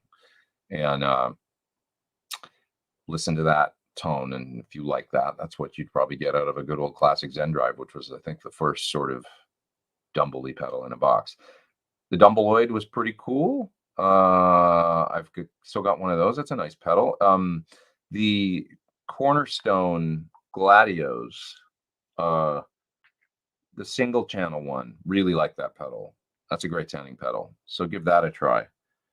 And then the other one that I really like from Cornerstone is that Antique Classic Drive, or Classic Antique Drive. Is a brown pedal. I did a video of it just a couple weeks ago. That's also great. It's more of a tuned tube screamer kind of thing, but it does its own thing. It's just got a mid cut and all that on it, and it's just got a really, really nice sound. So look at some of the Cornerstone pedals, and look at the original Zen Drive. It's great, and it'll get that's. Hey, Robin would use it when he'd do fly dates or whatever. When we couldn't have his amp, he'd backline a Fender and use a Zen Drive. So if he can play through it, because what's the option? The only option is buying a, next up is a 2-rock or something, which will cost you a lot, and then beyond that, the real thing, which is Stratosphere and out of reach for most of us. KK's asking about the we talked about these a little bit earlier, but about the Marshall Studio line. I think they sound really good. I think that I wish they were sort of made a little more robust on the inside, but for most folks, maybe that's not even an issue.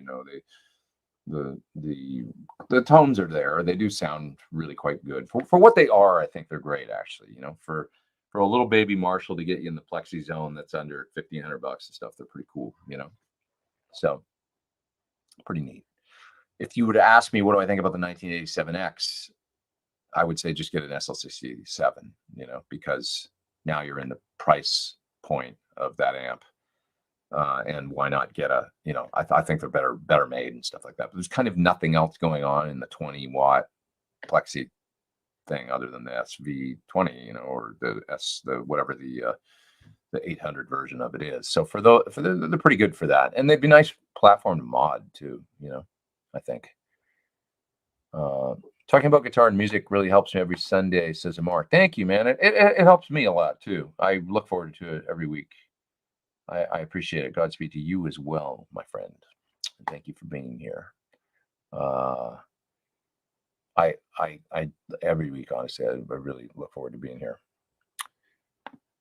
Just listen to and watch Lyle Workman's North Star. That's pretty amazing. Lyle's on another level. I mean, he's an amazing musician, and he's a film composer. He started off as a guitar player. He played with all kinds of folks like Sting and Frank Black and all kinds of people. Didn't he work with Todd Rundgren or something? Might be making that one up, but I think he did. But anyways, he came out with a record in the '90s called Purple Passages. I remember maybe his first solo album. Another cool guitar album, but he's got a new album out. And yeah, North Star. Yeah, a terrific musician, amazing composer, an amazing guy. He's a really cool guy, and he's fun to just gab with about guitar and pedals and talk guitar tones and amps and stuff. And then you see him playing, you're like, whoa, he's really on another level. One thing, Lyle, I learned from him actually, and I learned a lot from doing this, but when we were doing the Tim and Pete show, I would always learn little things. It was like going to interview these guys. It was like guitar lessons in a way, or music lessons.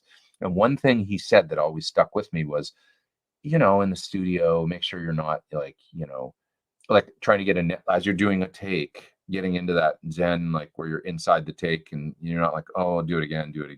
He's like, make sure you're not like, hitting the guitar like too hard.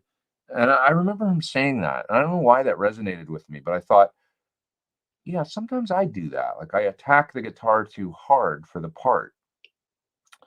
And I internalized that. And then when I would go to do certain things afterwards, I would think about that. Yeah, you don't always have to, I did that. I mean, I played dynamically, but I thought about it. Maybe sometimes I need to play more dynamically and not, even just strumming a chord or playing through an arpeggio.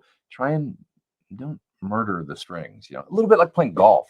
Anybody out there play golf and like the golf swing, and you tend to swing too hard sometimes, but when you just are easy and you get in this motion, and then you hit the ball and it goes flying, and you're like, that felt amazing. And it's kind of like, I drew a lot of parallels with playing. I used to play golf. I haven't played for 20 years or something, but I do a lot of parallels between that zen moment of like when you have a perfect golf swing and you really just are in tune, and playing guitar, like being in that, it's the exact same feeling in the not being stiff and letting the club go through the ball and just letting it happen like this. It's like Karate Kid kind of wax on, wax off. You're just in the zone. Anyways, let's see here. Samuel says, I see the quad Cortex have the Comet Concord in it. Seeing you have both, how well does it compare to the real one? Does it have a Comet Concord? What does it got, like captures? It might. I'm not really sure. I don't know. I would have to actually listen to it. I didn't realize. I'm using the Quad Cortex for something though recently, and I'm really quite enjoying it. I made a SL68 profile I'm using. That'll probably tell you what I'm doing with it. But the Quad Cortex is a great unit. I don't really get into the modeler wars and this one's so much better than that one. This one sounds harsh and that one blah blah blah. And the guys get so like they get in their tribal camps about modelers more than amps and guitars. There's the modeling. It's like factions, Axe Effects guys and Quad Cortex guys, and kind of funny to me, but I think they're all pretty good, honestly. I've got no reservation about the device. I will say the one thing I hope they do is come out with more variety of effects. Like they need an analog delay. They should put a phase 90 in it, phase 90 style phaser, that sort of thing. Like getting a little bit more away from the, they just need to design some more effects algorithms and things. But that seems like minor. I'm sure they'll come up with that stuff. Oops. There we go. Rick, thanks for the super chat as well. And thanks for the super chat, Samuel. Another great Sunday talking gear. Thanks for doing these. I appreciate you being here, man. Speaking of Marshall 20 waters, love my Silver Jubilee combo. Yeah, those little guys are cute too. Good stuff. Good stuff. There's a lot more right with them than there is wrong. Those little baby Marshalls, right? That's for sure. They're cool. I think they're cool. I love my little Marshall 1 watt. You can see it sitting up there. There. Have you tried the rose pedal? Thanks for the super chat, Rick. I appreciate that. Have you tried the rose pedal? Yes, I have I think you're talking about the rose from Eventide. I've got a video of that on my channel. I did do a video for that. Not really into the wars, but curious how it reacts. Okay, back Samuel with the talking about the comment. I'll tell you this. I made a couple captures of the train wreck I had here a few weeks ago, and just more to compare to see how responsive it was compared to the real amp. Is it as responsive as the real thing, like with the feedback and all that magic stuff? No, but it still sounds really cool. So I'm sure the Comet Concorde is similar in the quad cortex. The basic tone character, yes, is there, and you can capture, if you're just playing rhythm guitar and straight up chords, where you're going to notice it is like the touch responsive and the feedback and the bloom and the way it compresses exactly when you lean into it. It's not quite the same, but a lot of the tone quality stays the same. So that's what I think. And I think that probably holds true for most amps. And some are going to be easier than others. Like a straight up preamp sort of based high gain sound. Yes, you can get very, very, very, very close. It's more of that organic kind of like the amps with the tons of stuff going on, like the train wrecks or those ones. I feel like it's harder to capture all those qualities in a capture, especially edge of breakup into mid gain, and then when they really do some magic stuff and like that. You guys, if you saw the video of the train wreck, you probably noticed that it, isn't that dirty, but feeds back like unbelievable and sustains forever. Those kinds of qualities where it's not a ton of 12AX7 preamp gain. It's more just like this thing where the amp's full of harmonics and you don't need as much gain or whatever. And, you can still get endless sustain. That's going to be maybe the hardest thing to capture that makes sense? Like in a model or whatever. Still great though. Cool tools. I find that drive pedals react oddly with HX Stomp. What's your experience? I'm not sure on the HX Stomp if it's got the impedance adjustment, but you might be able to adjust the input impedance, which you can do on the bigger helixes. I just don't know for sure. So look into that. That might be it. You're always going to be going through when you're plugging a pedal into an amp, you're going from the pedal into the input gain stage of the amplifier, and a tube is what you hit first. In something like an HX, you're going into the input gain, and you can make it the same impedance and stuff as a guitar amp, but no matter what, then you're going to hit an analog to digital converter as opposed to you know what I mean? And they've got a limit for like how much they can take before they clip. So if you take a pedal that normally you would murder the front end of a tube amplifier with in order to push that first tube stage, and you plug it instead into an HX Stomp, right? Now you're going to murder the front end of an analog to digital converter, which isn't going to be the same. So I have mixed feelings about using gain pedals with modeling devices in front because of that. You will run into a place where you'll actually clip it. And I'm sure they all deal with that in different ways. Maybe some of them have some limiting built in, or I don't know what, but like, they've got when you're making a modeler, there must be some sort of thought about like, well, some people are going to plug really hot pickups into this thing and other people are going to plug in single coils and be fine. Some people are going to plug in their pedal board and nail it with, so how do they deal with that? But anyways, it's tough to, how do you convert the signal from analog to digital when it's, it's a massive range there, right? We think about the boost at some boost pedals, 20 dB of gain and stuff like that out of the gain of your guitar, hitting the front end. Right? So I don't know how they deal with that as designers and stuff, but it's definitely a thing, right?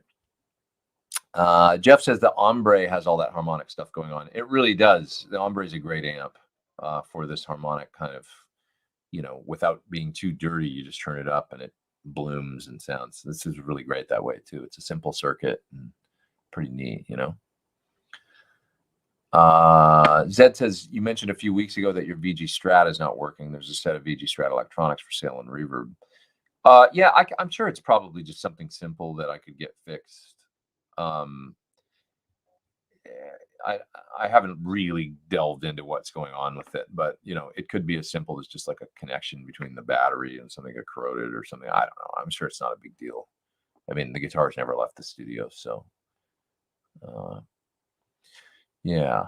Oh, thanks. Pete says, Edbert, it does have the impedance adjustment stuff. Thank you for answering the question. You bet. Yeah, see if that helps. Adjusting the input impedance to something else. Just play around with it. See if it's. But if it's a boost that you're trying to boost what you would normally do into the front of a tube amp, just consider that analog to digital thing. And that it's, you might be better off using a pedal in the HX that's the modeled thing to do what you're trying to do with a pedal in front. Maybe. So, what would be the closest modern equivalent to the Rivera modded blackface amps that Lucas are using Toto recordings?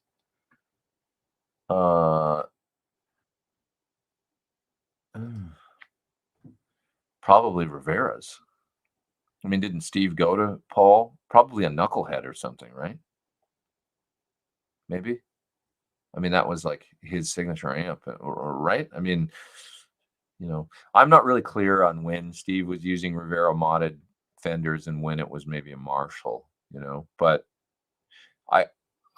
my guess is this is a good question for Rivera. I mean, you could probably ask, but maybe a Rivera knucklehead. Yeah, right. I mean, the amp that he kind of made with Steve would be probably the closest thing.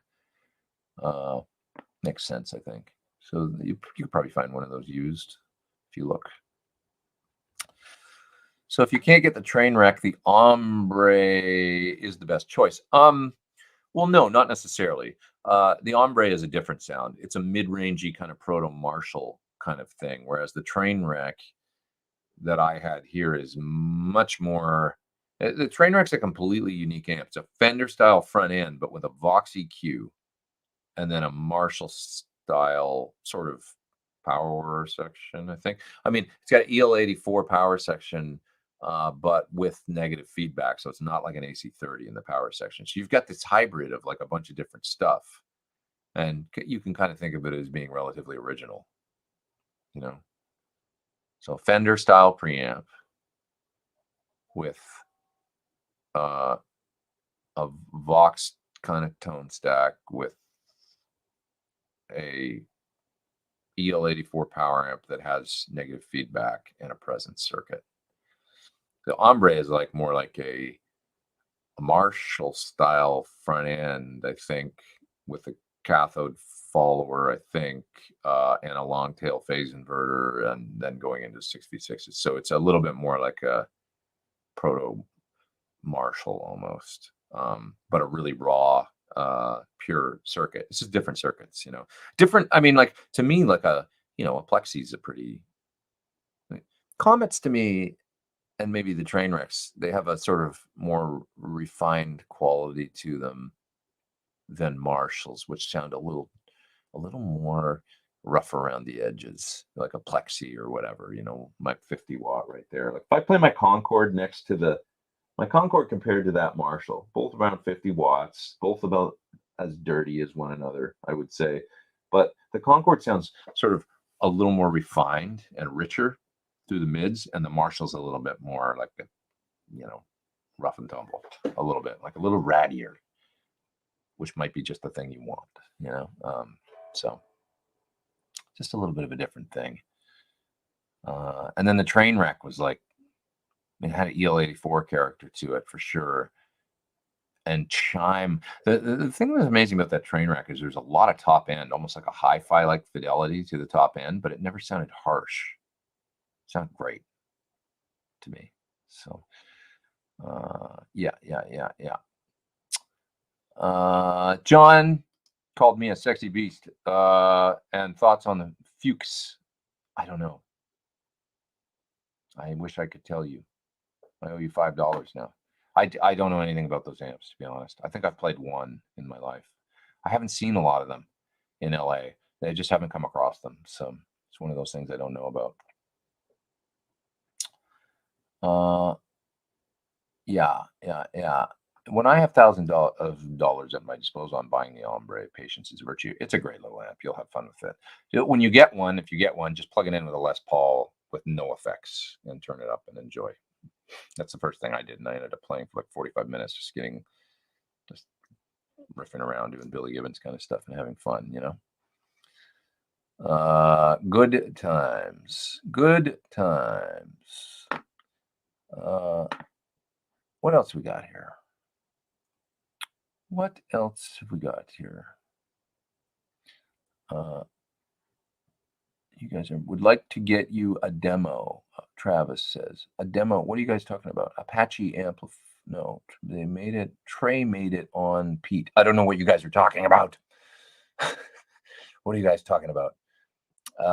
Oh, here's a fella named Trey. Maybe it's this guy, Trey Verret or Verret. Verret. You tell me how to pronounce your name, good sir. I'm not sure. I'm sorry, I'm so ignorant right now, but sometimes that happens. More often than not. Consider I'm a guitar player with a high school education. Hendrix would have loved the train wreck. I wonder if it would have been loud enough for him. Isn't it interesting to speculate what Jimmy would have done, you know, in 1975 or 1980? What kind of music would Jimi Hendrix have been making? It's interesting. Yeah. Did I miss a super chat? No, I didn't. Let's see here. Jeff says, I have your guitar and the Thornbuckers are very musical. Thank you. That's what we were going for. Perfect balance and lots of tones. Yeah. Said it before, but I'm saying it again. New guitar day. Got a bass guitar. I got a bass guitar too recently. Did I show you last week? It's a 5-string P bass. Finally got a 5-string. So now when I play my baritone Dan Electro, I can play in the appropriate range with the bass. Super stoked about that. Yeah. Good times. Guitar Craig says, sorry, Pete. No apologies necessary. Having a day. Love the show and Van Halen talk. Saw them in '84, Richfield Coliseum. Yeah, Edmonton, 1984. What a great show. It's a good concert memory. I wish I could remember it better, actually. I don't remember it that well, to be honest. Yeah, good stuff. Would you say there's any shared lineage between the train wreck and something like the Badger 35? I actually have very little knowledge of the circuit of the Badger 35. I'd have to ask John that question, but not really. I mean, it's a different kind of power amp. They don't really sound the same. No, I wouldn't say so. The Badger 35 has a very warm sound to it and a very kind of like that edge of breakup. Is it clean? Is it dirty thing? John tends to, especially in the Badgers, they were kind of like a little bit rounded off in the top end. They're nice to listen to with a vintage 30.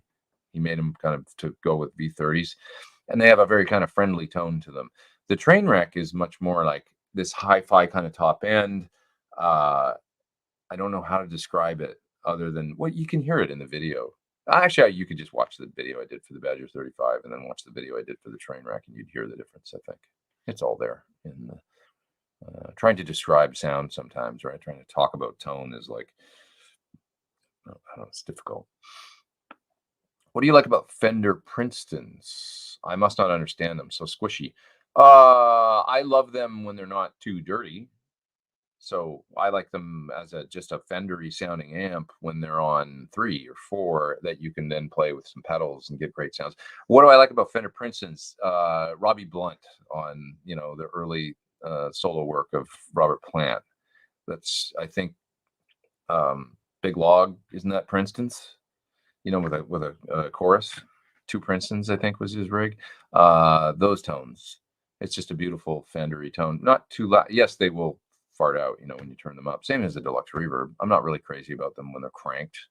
It can sound pretty cool actually when they're cranked, but you know, you might want to, you know, anytime that you're, I was talking about circuits with Dave Friedman. I understand these things much better now than I used to. Like a Fender is a gain stage into a tone stack.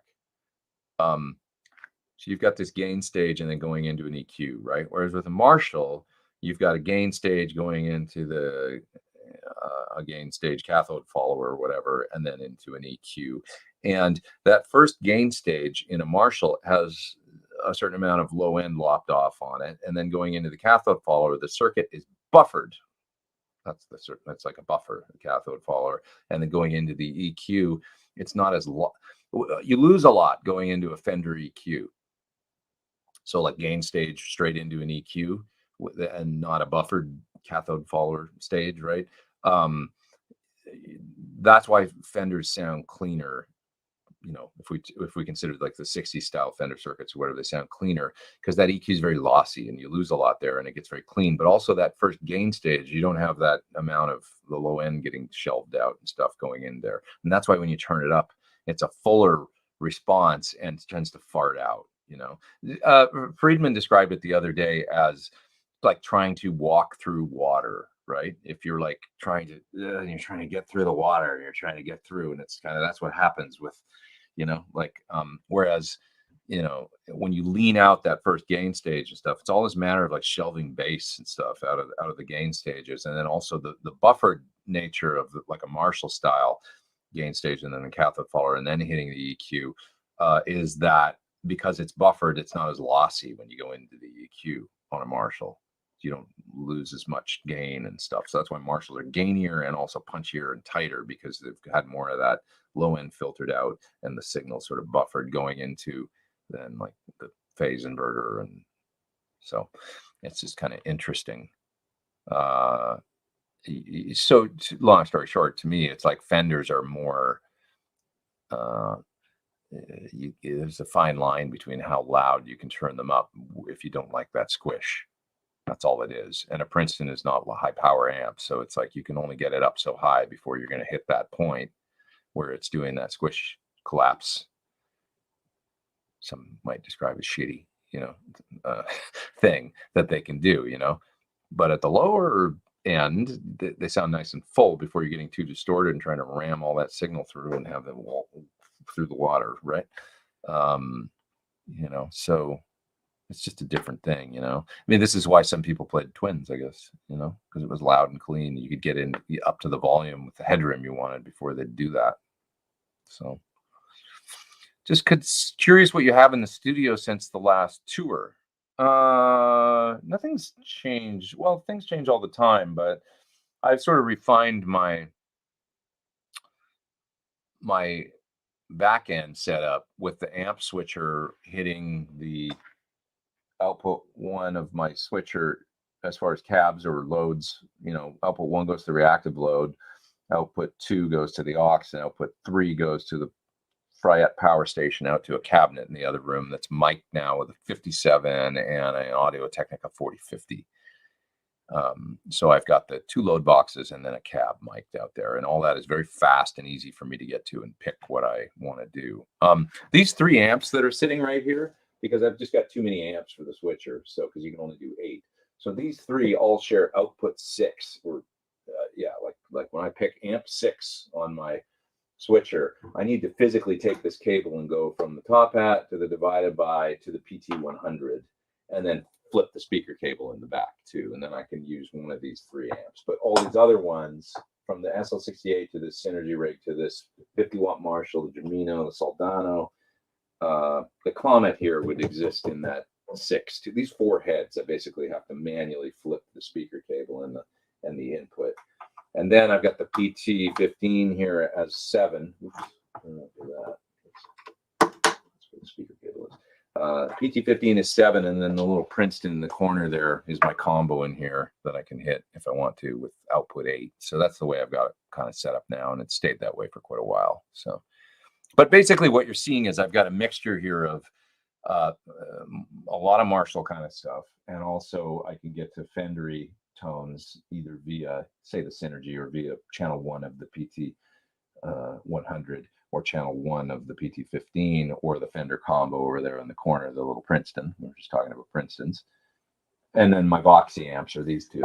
So Fender, Vox, Marshall, plus the high gain via the Synergy if I want something else, or the Germino with the Jose out front end or the Soldano down there. I can do it all. Fender, Vox, Marshall, tons of high gain with the amps that I've got in here. So let's just refined it down to that. So Preston says that was a nice little rundown. I hope that makes sense. What kind of amp switcher do you use? It's an Ampete, and it's the 88.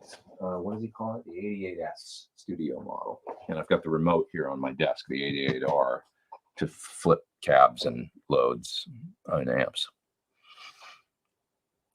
You are not a fan of the non-traditional Les Pauls. I never said that. You're putting words in my mouth, Van Boingo. No, even last week I was actually just saying the Les Paul Studio is a pretty cool guitar for, like, if I was on a budget and I wanted a Les Paul, you used to be able to get those studios for like $600 all day long, like secondhand. They were a good option. I think new they were like $800 back in the day, but good option for. I'm not a fan of the look. Remember the white ones with the gold hardware and the no binding on the neck. I mean, it was like not really my thing look wise, because I'm just a fuddy-duddy when it comes to Les Pauls and Strats. I like traditional look. Strats less so. I mean, if it's a Strat, if it's a Fender, I like it when it looks just like a 50s or 60s one. If it's got the headstock and it's like, okay, we're going for a 60s thing. Like, for instance, I don't like it when the finish looks a little too orange or something in the sunburst, or yeah, like just when a 50s sunburst that's not just right really bothers me. Like a 50s where you see sometimes like boutique makers will make them and stuff, and the way they do the black fade into the yellow, if it doesn't look right, it drives me insane. It's really ugly to me. And it's such a fine line, because probably to most people they wouldn't care, but to me it's just gotta, like, if it's a 50 Strat, that's one I'm most picky about. Maybe like it's got to be ash. I'm not really a fan of alder with the two color sunburst. I like the ash, and the sunburst has to be done just right, and then it's cool. So I guess the Les Paul Studio to me has a little bit of that going on, because it's that definitely doesn't look like a 50s Les Paul. It's got its own thing. But hey, it's a great guitar. It's a Les Paul standard that just happens to not have binding. So what other guitars, brands, models fit in the same non-traditional category? Second part of your question. I mean, we could talk about Flying V's or Explorers, but I kind of like Explorers and V's when they're done by the custom shop and they're all black with white binding, and I love those V's. That's a sexy guitar to me, something I've always wanted. Or I've got a 90s Explorer, or 2000s, Explorer that's black with a white pick guard. I mean, that's kind of a non-traditional, I guess. The V's they came out with in the early 80s that were a bit more like, just the open coil humbuckers, but those are kind of metal to me. Like I would think a KK Downing or something, like white. Well, I guess Michael Schenker, or like what about a white V, or like a candy apple red V with open coil humbuckers? But that's cool to me. I don't know, maybe because I saw those guitars when I was that's why, because I was 12 or whatever, and it was like, that's cool looking guitar. I don't know. Anyways, are you doing any more classic rock band shows in the UK? I don't know what they've announced yet and stuff, but they intend to do things, I know, going forward. And so I just don't like to make things. But yes, I will definitely go again when and if that happens. And I believe they have every intention of making that happen. So obviously everything's a little touch and go right now still with the, moving forward with concerts and stuff like that. But there's a super chat. I gotta go soon because I gotta get some stuff done. I got so much demos to do this week, and it's 1:50. This week went fast. It's been fun though, but I'm gonna hang for a few more minutes. Let's do 10 more minutes, then I'll split it too. We do music collaboration videos remotely online, but we still stitch our parts together. Can you see a day when we jam online in real time? I've got friends that are doing that. I've got a drummer friend that knows how to do that. Like actually do sessions in real time over fast and he got it wired up and happening. Not everybody has that setup, and he's got a specific rig to do it, but he I don't know how he did it, but long story short, it's possible, and I guess so. I guess it might be something that we see. I mean, I'm excited to make music with people again on stages, more than I am that stuff. But yeah. Are there guitars of yours that you that you rarely play, but the minute you do, you're in love with that guitar all the time, dude? I mean, sometimes I don't pick up my old 335 or my Yaren or my 50 Strat, or sorry, my 60 Strat for a while, and then I pick it up. Oh, it's like an old friend. What was I thinking? I'm so sorry. Don't hate me. Like they've got a personality. Braxall says, I just bought the Drybell Vibe Machine V2. Got it on sale at Puramax for $239. Dude, they're great pedals. They've been around for a long time. You can watch my videos on them. They make really good stuff. I've never tried a Drybell pedal I don't like. The Unit 67 and both versions of the Vibe are great. So I support your decision 100%. If I'm wrong, you can be mad at me. Dave James says real-time works, but IT knowledge helps. Sorry, I clicked on that by accident. I didn't know what that meant, but let's see here. Can you sweeten a dull neck pickup somehow? Sure. Easiest thing is just to get a Thornbucker.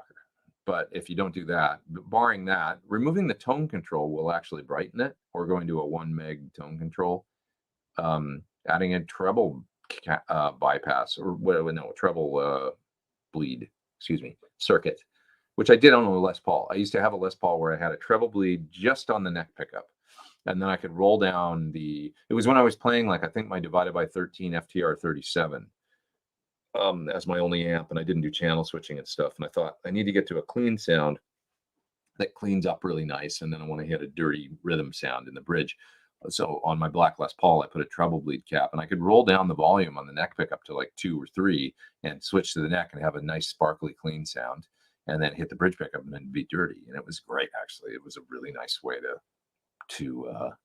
get out of one, a Plexi Marshall, or you could do that on any amp that's a single channel on a double humbucker guitar like a Les Paul. Great way to get a clean sound, out of the neck, more so than just rolling down the volume. You know how it is. You roll down the volume and it's like it'll be a little dark on a humbucker, and especially on a lot of pickups. The Thornbucker's great because it retains it's got a very nice top end because it's really low wind.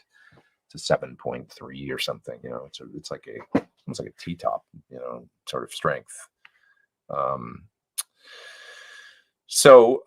yeah. That said, I had the tone control discontinued on my neck pickup on my 335 for a while, and it helped, but it doesn't really do it. Just a neck humbucker, if it's a kind of a warm or dark one, they're kind of just inherently that way. Just taking the tone control off probably might not get you as far as you want to go. So having a nice mismatched coil neck humbucker that's got a bright, airy top end to it is the best thing, probably, Chronicle says treble bleed cap. Wow, thanks, man. Never even heard it yet. Yeah. That's the thing that they do on, every Suhr comes with one, basically. It's a cap and a resistor that just as you roll down the volume on the guitar, it lets high end bleed through still and keeps the sound nice and sparkly. Doesn't roll off. A lot of tone controls, a lot of guitar wiring. It's oversimplification, but as you roll the volume down, you probably find the sound also goes down in volume, but maybe gets a little darker too, and sounds a little woolly, and not clear. And so it just fixes that. Some people want that, other people don't, but anyway, yeah. Byron's asking about how do you compensate for latency, computer latency. I work for a carrier, and even at the edge router, you have at least 3 to 9 milliseconds between edge routers. Yeah, I don't know. I don't know how the guy that I could ask him, but it would probably be a technical answer that I don't understand. The drummer that I know that's doing these like real-time sessions. Latency is a thing that, certain people, it bothers them more than others. And so there's that too, where it's like, how much latency is acceptable? Some people think, oh God, I can't handle more than 5 milliseconds. Other people are like, I'm fine with 15, So that's a lot to me. I'm fine with about 10. Getting bordering on this is starting to bother me, by then. Certainly less than that is preferable, but workable to do a session or play is, that's a whole nother, it depends what you're doing. It depends on what kind of music you're playing. Uh, you know, if you're playing funk, it'll probably annoy the hell out of you because like anything tight and where you got to be on the beat and very, it's like that'll just start feeling weird. But if it's sloppy, grungy, desert rock or something, probably not going to bother you, So it depends on what you're doing. Yeah. Oh, that's interesting. Did you see Soundgarden go on stage last night with Brandy Carlisle? I did not. That's interesting. That's an old metal dude. I'd like to see that. I should watch a video of it. What did they play?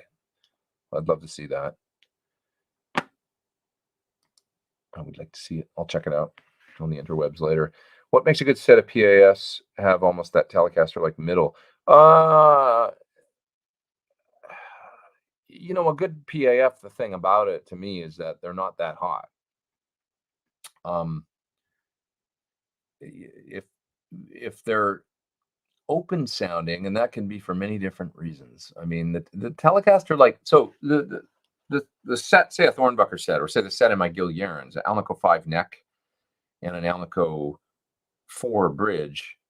The 4 just has a slightly sweeter top end than a 5, and a 5 has more treble, more top end.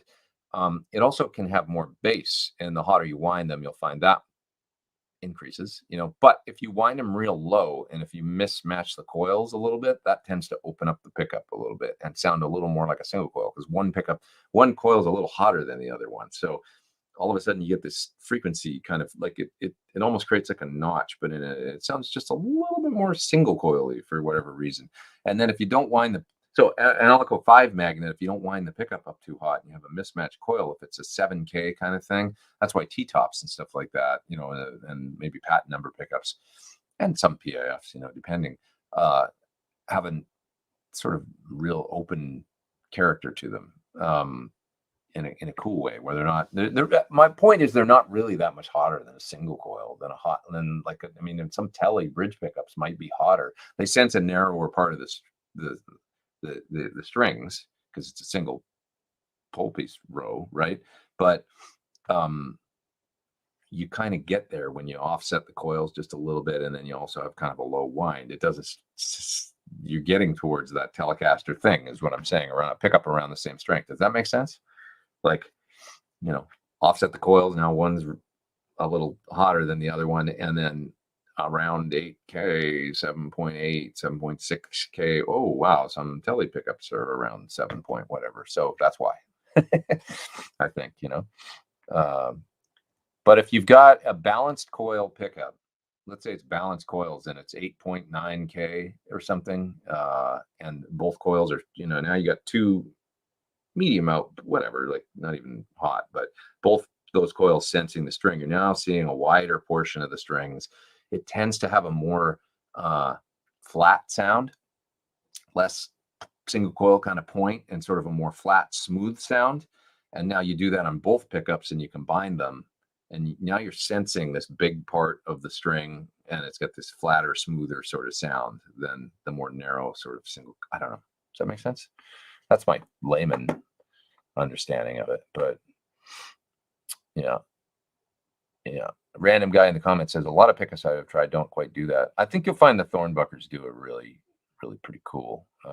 Here's M. Smith. He says he's got Thornbuckers in the 80s lawsuit. Bernie, that's probably a nice upgrade. Thornbucker Plus in the bridge, they really are nice. Yeah, they do that thing really. I mean, it's not hard, I don't think, to actually get there. It's interesting. It's like you just have to have that design and pickup. My Suhr Classic Antique feels like it has a bright boost when the volume is on 10, much brighter than 9. Is that normal? I don't mind it. Just wondering. That's interesting. I wonder if it has a no loss when the volume is on 10.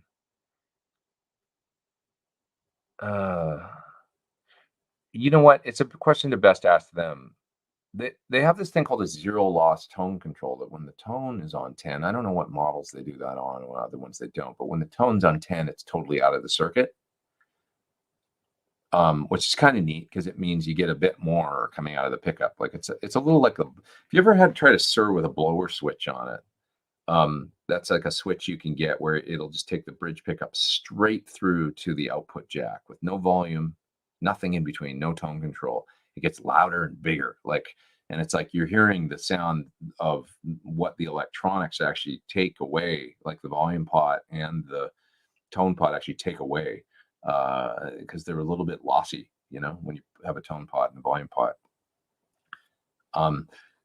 When you engage when the volume's on 10, I mean, it can be the way that the bright cap resistor is tuned in. You can have it so that when you turn it down, it's all a formula and a balance, and you might find that much brighter than 9 when it's on. So it's rolling off a little bit at there, but then you might find as you go down below 8, 7, 6 that the high end seems to come back or something. It's this balance of the treble bleed circuit that might be what you're hearing. But John does it the way that he does it because he likes it, so it's something you can play with a tech and change values and things. So okay, what do we got? It's 2:01. I should split you guys. A couple more here and then I'm gonna go. I'm getting hungry too, so maybe I'll have some lunch, then come back and work my ass off till probably midnight.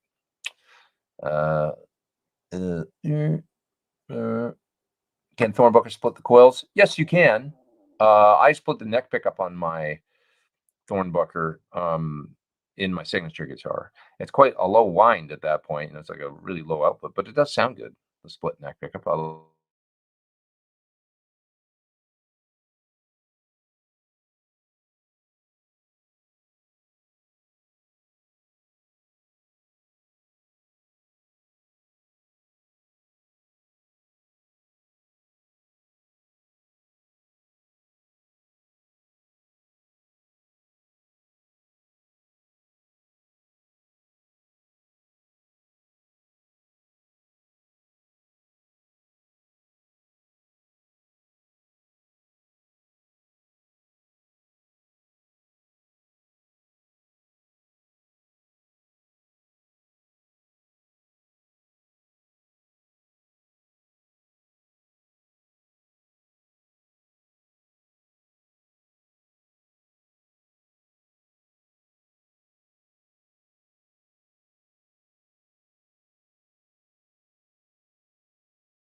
This is a real B&H customer story.